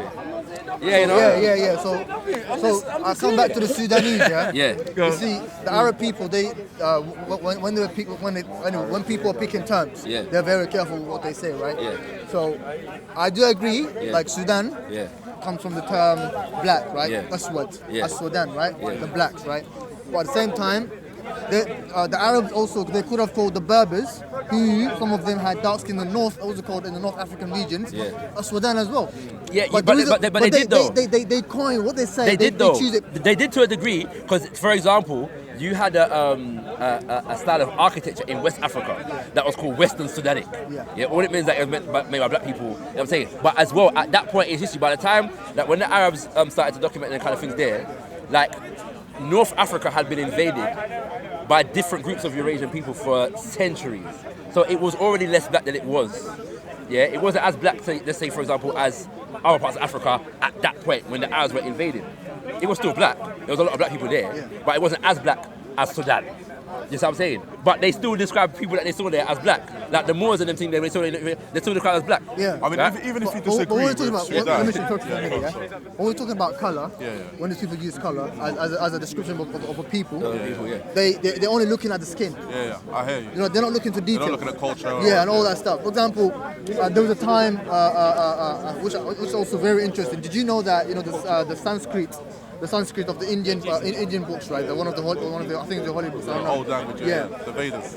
Yeah, it confirms Kushatic people being in India as an empire colony. Like they actually colonized, and they had two divisions. They had the Kusha Dwipa. That's what they used to call them. Kusha Dwipa. I forgot the other name, but it was Kusha Dwipa, which means the Kush division. So when the Greeks, right, when they were traveling and looking at dark-skinned people, even though some Indians do have dark skin, they've also maybe got in contact with Kushatic people, ruling in this part of the world as well. You understand? So at the end of the day, when they look at skin, they're only looking at skin color, right? But at the same time, there are times they use the skin color, but also that skin color has a connotation. You know what I'm saying?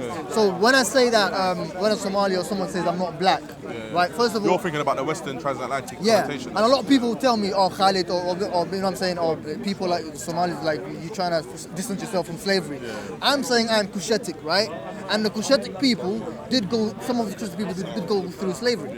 Right? Not all of them, but some of them did go through slavery. So I am Kushatic. So if I was ashamed of that term, I wouldn't have used that term, Kushatic. And also when it comes to slavery, it's not something to be ashamed of, simply because the whole world went through slavery. There is no people in the continent today. If you go to India, if you go to Arabia, if you go to America, white people used to be slaves, right? The Berbers used to go to Europe and then slave white people. So it's not like something. So my issue, Khalid, with some Somalis, and you at times as well, is first off, can we establish the fact that Ethiopians were referred to as black by the Arabs? I don't know that. I don't know. I'm not going to tell something. I don't know. Okay. Say that again. Sorry. Ethiopians were referred to as black by the Arabs. They were referred to as Habash. A lot of people say Habash. So Abu Dhar, we have in our hadith, Abu Dhar was referred to Bilal, as the son of a black woman. The word used was Aswad. Prophet ﷺ talked about the Habshian, the Ethiopian slave. Also, the one who tried to demolish the Kaaba. Abraha. Abraha al-Habashi. But there was someone, Ata ibn Abi Rabah. freed slave. He was also described as someone that's black. So all Ethiopian people. So we clearly have, at least maybe not for your portion of Cushitic people, but for some Cushitic people, that label is there. So it's not necessarily the infliction of the transatlantic version of the word, but the word was used for them. You may know, but I'm just saying. You see, Kush itself doesn't have many branches. Don't you get Kush that are really dark, really light? You see what I'm trying to say? They're still distinctive. It doesn't matter how dark they are. They're still distinctive. You can still tell. No one's this. My problem, like I said, you could be Nigerian. You can't be Nigerian. In my country, each one of you could be Nigerian. You know what I'm saying? Yeah. Who said I could be Nigerian? Really? Thank you. There seems to be. And this is what I told them earlier. Unless you're talking about You are confused. 250 tribes. What was I talking to him Where did they come from? All over Africa. That's what I'm trying to say to you. That's what Nigeria is so unique in the fact that not everyone even in that one landmass is the same. No, I agree. Yeah, but if you talk about the Fulani, You guys have 200 languages. They came from somewhere else. They came from Mali. But there are Nigerians, there are Fulanis in Nigeria that look like him. Came from Mali. You know what I'm saying? So I do agree there are if you talk about nationality, there are Fulanis that look like him, which are Nigerians. So I would agree that, but people think Nigerians have this like specific look. No, they That's the thing. don't. They don't. There's a range of looks. However, look, what people confuse about Somalia, they don't understand that Somalia is a homogeneous country. But you don't have the same look, and that's an issue. We do. You don't, because you can have a family, where the brothers and sisters look completely different. True. Yeah. Dark One. The next one's not head skin is colour. mad. Not just skin It doesn't go. Skin color, I've seen. Not I've just skin colour. That's I've seen someone. His brother's dark and she's light. Yeah, he said not just skin. No, I agree with you. I'm saying yeah. not just because he says skin I'm colour. saying It's even- not just the skin colour. Right. It could be features. But that's neither here nor there. Yeah? Sometimes it skips a generation. You At the end of the day, it doesn't matter how a Somali looks, right? You can still know a Doesn't matter how Somali. anyone That's not true. Wallahi, you can. Sometimes I Tell me, confuse there are a lot of certain Somalis. with Ethiopians and Eritreans. Eritreans. And they're all one family. But Ethiopia, Somalia, they're all the same people. How can you confuse them? No, but Of yours, course. but Now, if you would concede that in Ethiopia, there are, or in Eritrea, there are people that are from different lines. Actually, I was there are speaking people to- that I was like speaking to Saho are not the same as some other tribes in Ethiopia, in Eritrea. Bro, Like I was Tigrays speaking to this one particular when I was on my way. I saw this Ethiopian guy, right? I was like, Salam alaikum wa rahmatullahi. He's like, bro, I don't speak your language. I'm like, oh shit, I thought you were Somali. You know what I'm saying? Right. So we do look alike. You Right, so understand? that's what I'm saying. You share lineage, but that's not the point. My issue with you, which I have to pick bones at, is you make it sound really romantic, like. Bro, it's not that. We just don't want to be called black because I have to, we I don't have to make identify. it, No, you might have to make it sound, but the reality is it's not that. Okay. Yeah. Tell me. You know, and from both sides, there is a clash. Like, let's talk about the elephant in the room. There is an ethnic hatred. From Somalis to the rest of Africa, and the rest of Africa towards Somalis. Why is that? Can you tell me the other way? Like, why is that hate? So when I'm on Khalid's status, Everlas' status, and a prayer saying we don't mess with niggas and monkeys, right? Wow. And I hear radio silence from other Somalis, that means you must concur, then, innit? Otherwise, I would see something to say, no, you don't agree. say that.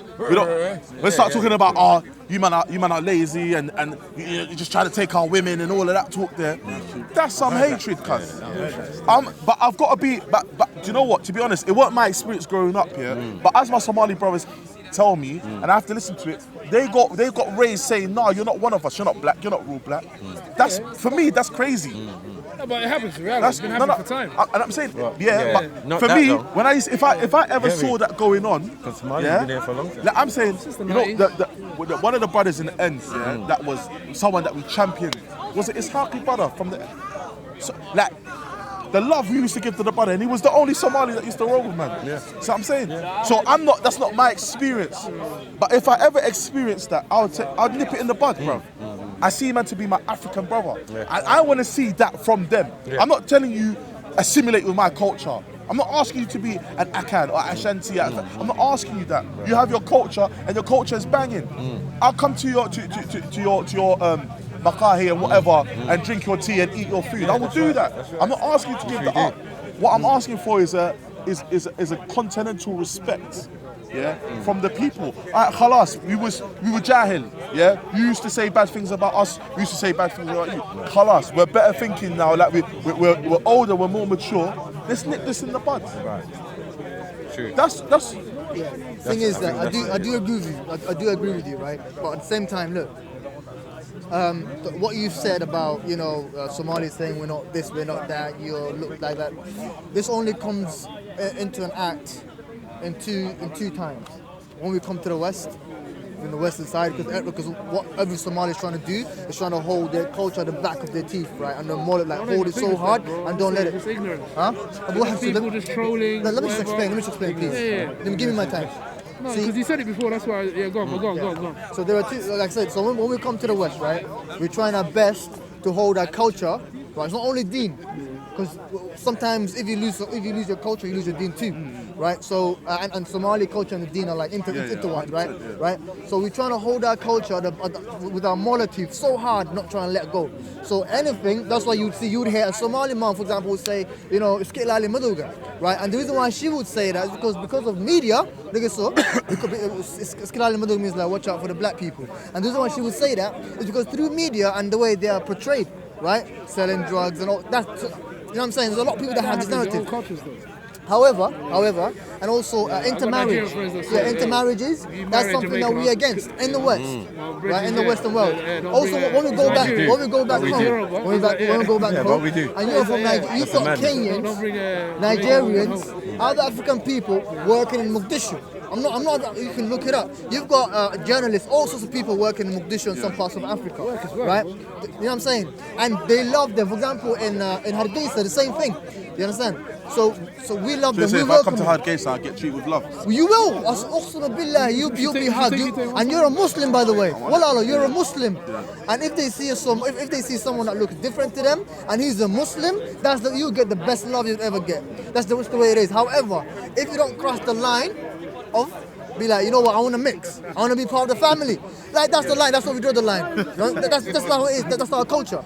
You might all the hospitality, but if I ask for your sister, nah. Yeah. I hear you though. Exactly. And the reason why that is, and the reason why that You have to is, take that on a case-to-case basis, because some people are open, Yeah. especially here. very Some people few. are No, open. brother, I get the message. I'm not begging or knocking on no one's door. No. I'm not saying that. But what I'm saying is like there are people that are extreme, like you said, troll online and say whatever, all that nasty stuff. Again, the point again why I was against you is because most of these people are online. Born here, bro. 95% of them. I was going to ask if he was born here. That connection. He wasn't born here. He was born back home. Even there's a that brother. connection, yeah. That's I got you could have said that like, you know. The woman wait for me. you know what? Next Sunday I'm working, but I'm gonna take the day off for you. No, we can talk about it another time, bro. Work, man. No. I am. You got to pay for the wedding in Somalia. But you know why I'm doing that though? Yeah, go on. Now, this is why I'm doing that is because I really want to cover this next Sunday. I don't want to come back again. That's the point, yeah? All right, bro. All right, cool. So I was saying, okay, even on YouTube, there's a Nigerian brother, and he does like clips with his Somali wife, and some of the comments that man's seeing there, like, there's 1,000 Somali men, you have to go and choose this nigga and all that. Sorry, say that? Like in the comments, there's a Nigerian brother, I think he's Nigerian African, maybe French African, but he even learns Somali, like he learns certain Somali phrases and that. But in the comments, you find people in there talking about, there's 1,000 Somali men and you have to go and marry this nigga or this, that, and they're always chasing them sort of stereotypical. So I kind of think to myself, all right, khalas, if you don't want to do it, fair enough. But here's a brother, not only is he married into the Somali, he's putting effort in to preserve the culture and pass it on. Right. So what more do you want from that brother? Right. Brother, like my brother said, some families are different, right? I'll be honest with you, you'd have to just take it case by case. I'm saying, let me give you if it's not your sister though, why are you chatting? That's Thank you very much, and that's the opinion I hold. But if she's not my Kabila, why am I chatting, basically? No, if she's your Kabila, if it's your tribe, but it's not your sister, you're Ashanti, right? Nah, my Kabila is my sister, bro. You don't get it. What's that? You're Ashanti, right? Can you speak for every Ashanti in Ghana? I can't. No. Like if someone kills But someone, his culture is different to ours, though. His culture is different to ours. Case by case. Case by case, man. But again, Within Ashanti, because in North London, in North London where I come from, Somalis don't act like the way you do. You see, they don't share the same theology as him. The Ashanti is not just a clan; it's an ethnic group. oh, that's what I'm saying. You guys are an ethnic group. Within the Ashanti, you've got sub-clans that come within that, right? The Somali, the name Somali is like the same as Ashanti. So basically, within you've got. In Africa, we're the only ethnic group that have a country. You understand? And so everybody knows everybody. If I marry something outside the clan, I'll get lashed. I might even get forsaken. Like honestly. Right now I'm trying to go. You're the man though. Yeah, so the seed is carried on through you. Yeah, I know, but still, one of my parents would be like, "Why are you doing this?" I've seen brothers who marry outside of their culture, and they were like, their dad was like, "You know what? You're not my son no longer." Now he was telling me a story. You understand? So it's a cultural thing. Right? I know it's not good. Is it Jahil? It's a Jahil thing, but at the same time to preserve. Because the more you mix, you lose. For example, if you add, if you get milk, white milk, and you add in water, what happens? Don't think that because one or two sisters get married, that the whole homogeneous Somali is going to disappear, bro. But even it's kind of like you two man saying, if they're allowed them to mix, they're not going to feel us no more. Come on, bro. In Somalia, we've got the Jererwene, right? And the Jererwene, right, it's a clan. Why are you laughing? It's a clan called Jererwene. It's an ethnic group called Jererwene. I'm laughing at you discussing the whole topic. Because you can't stop her, even if she's your sister, bro. I'm trying to. I can't stop nobody. That's what I'm saying. So why waste energy? In Somalia, we've got the Jererwene, and we've got other clans, right? And you've got what's it called? Other confederations which are not real tribes, but someone said something about a real something. Yeah, so they got these different what's it called? So you got the ethnic Somalis and other Somalis. Yeah. So for example, an ethnic Somali would not marry into Jererwene family or into other what's it called? Family. You understand? Unless there was a friendship prior to the marriage. Right. Okay. If this guy from Jererwene was a friend to the guy from this other clan, right? And he said, you know what, I want my son for your daughter. If they come to an agreement, yeah. Cool. All right. It's not even in my country. In my country, that doesn't exist. They're going to face problems if but they this get married. haq does come from there anyways. No, but it's one of the, Again, family to family, bro. I'll tell you that now. Family to family. There'll be a little bit. There's going to be issues. So I'm saying if you're one homogeneous group, why is there an issue there then? I don't know. Bro, honestly, true. That's homogeneous. That means you're first. There's cases where everybody else is lesser than you. Have issues. So okay, like let's say Ashanti breaks down to A, B, C, D. B doesn't like C, but they're all Ashanti anyway. And they don't even like you to marry. That happens. And the reason so what I'm trying to say is, I'm saying that happens, but man don't get head topped or abandoned like if you go married. No, bro. But again, I don't know if you've seen the brother, Nigerian brother, Najib. Is it Nabil? Nabil Abdul. Yeah. Again, he I think he's married to an Indian or Pakistani woman. Again, he faces probably worse backlash than that. So again, it happens. Nigerians are stubborn. That's it. It happens. No, but they don't care. He doesn't care. He doesn't care, bro. You're gonna have to kill him. The reason is, no, if they can. Proud. But anyway, again, the stuff you're saying, like the comments and the trolling. I mean, he's been getting that for years. Probably, you know what I mean. So no, but I hear where Easa's coming from because even in his explanation, it sounds a bit dubious, like raw.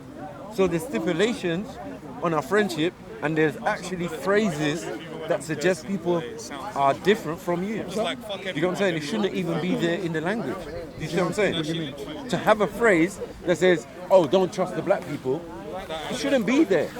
Well, you understand? It's a social construct. Unless you're talking about it's a yourself. social thing. But at the end of the day, the whole once you say as black as a distinction, right? It could be a political thing, right? Because at the end of the day, you've got. I agree with him when he says these things are exclusive here, because some things for us Nigerians are to do with here. True. When we come here, we start making new traditions and things, and applying them to back home. It doesn't make sense, and it's not true. You understand? So we say no. We don't do this. We don't do that. We don't do this. And reality is, this was made here. For example, I've seen. So with the thing with Jamaicans in Nigeria doesn't exist. They don't know what you're talking about. I can imagine. They like Bob Marley. They like da. But when it came to England, it became a thing. Jamo. Don't trust Jamo. So all that. So you got bare Rastafarians in the country. Right. But over time that changed. What happened to me, whatever. When I went to Somalia, right? 2000. It was 2010, right? And basically, I just had this like normal London, Birmingham, like normal guy in it. So I go there, I'm walking, and you know what I'm saying, trying to act cool and that. They're like, look at this guy. Why is he walking like that? Like everybody's onto it, bro. Right? I like me when I talk, I like using my hands, right? They'll make fun of everything I do. They think I'm less Somali than them. Like to the extent, I'm like, you know what, guys? It's time for you guys to teach me everything right now. I'm ready to be learned. They turned me like this. I wasn't like this. I was turned into like this. I know, bro. You got pressurized, bro. Yeah. And I just found out, like, you know what? If you don't learn from your people, who would you learn from? Right? So I'm really happy that I was taken back home. Because if I didn't go back home, you wouldn't be seeing me here. I'll be some guys walking, maybe watching you guys. I don't really care. You know what I'm saying? You know what I'm saying? That's how it would have been. But yeah. But at the end of the day, Somalis, like, they like to just mix within themselves. I hear you. It's Bro, the way it is, man. like I said, for me, I'm not begging to be a part I think that's of so like, un-African though. That's all I think. I just think it's so that's un-African. really, I just feel like if un-African. I don't believe that's true. I just think if a man's Otherwise, you wouldn't have so many tribes. bro, I just think if a man's feeling a girl, yeah, If and you man Oromo chatting are the about oldest nationality, ones, yeah? it sounds a bit like man's Wait, hating. So they say, I don't know. If the Oromo are supposedly the oldest, yeah, and they're Somali. Let's just go with that for now. Yeah. All right, there's Somali and they're Ethiopians. Class. Okay. Now, let me add something to that, Maku. But again, You see, the thing Oromo is is a some confederation, breaks, right? Yeah, it Like, breaks not down all more Oromos like are that. related, Particular time. right? Now, the Oromo, There's the Yoruba, so Break down like, again, yeah. yeah. no, all Oromo are Shekis. Yeah. But however, they're like, you they're still all not essentially related. know who you Like, for are. example, you've got the Different border. language. Yeah. So Mainly you've got the say border. the same, but The it's border different of language. Oromo, You know what- and what's I different forgot the in other East? name. You know how They Igbo come has from a Somali language, ancestry. Hausa has a language, Now, Yoruba when I has say a Somali language. ancestry, I'm There saying that they come from is Somalis. different tribes I'm just saying with one Somalis, language. and these guys come from one ancestor, think the Borana. That's why you have that's the Afan difference. Boran. For example, if That's what I'm Somali, saying. if I want to One say language, my this language is religion is Somali, I would say Within that, Afkega, Somali, even right? gives more validity In their language, you'll say to everybody Afan. being from the same Somali. country. So you got Exactly. similarity, But then again, right, the here and rules there. and stuff. And also Yeah. the Oromo language I mean, is like tribally 40%, separate, right, but of Somali, linguistically similar to Somali. It's the same what we right? say. So when you say Oromos came first, my family against before my everyone cousins. else, I would disagree with that Me, because my Oromo is not cousin just against one another tribe. thing. It's me, my cousin, the So other like tribe. saying, I hear you. Yeah. So, You've got right, so the It's like in-house Somali guy that I politics. come from, When it's Somali. between So us. Somali is not Somali because when I say that, people think no, we don't come from Somali. I'm not how saying we that. got to The name have so Somali, many which later tribes. was turned to Somali, is an ancestor. Like for even example, though in the tribes Oromo, might not get you've on got now, the Samolo. reason That's that how the tribes they say even got it. on in the Samolo. first place And would Samolo, have one of been his alive. descendants At one point, was there was two brothers, Walabu. And then it goes on. Is that you and your brother? so that's why you traced it. You have Yeah. he So has we've 10 got one kids, you ancestor. have 10. And you know they what? have I've kids, done but this. all of a sudden, your Huh? grandkids Is it me or do I see more people, like people more focus on That's the why you separation need rather than outside of it, like what you kind of said. Yeah. Like it's Nigerians, more for example. Yeah, we're almost done. Leave the the village. things that When you're in the village, you leave the village to go and find a new wife. You don't stay in the same village. I'll show you this. Look. It's probably your cousin. This is my in the ancestry. village. it's normal. It's You like understand? It's normal. So Yoruba is not really trying to marry Yoruba. All my ancestry. You understand? It's 32. They're trying to So marry you count one of from- the other No? tribes. Blah blah blah. And Right. even But now there are some politically, missing as links in because I didn't royalty. get them yet. So but now I've got like Khalid, Abdullah, Adam, and it goes on. And then from there we've got Komando, Darod, Somali. Somali got Real, Abron, So like I was taught this as a child. My mom and dad would create a game for me to remember the names. now we're at a stage. So it's really important. Come take over everything from your belly. Come, man, say it straight. Man, don't listen to BBC. Man, don't listen to ITV. But the thing I want to discuss with you about today is like, you know, these names are not actually influenced by Abrahamic religions. However, sometimes, you know, religion writes history as well. So, in the process of, you know, when Abrahamic religion came to be, they have come up, like the same people who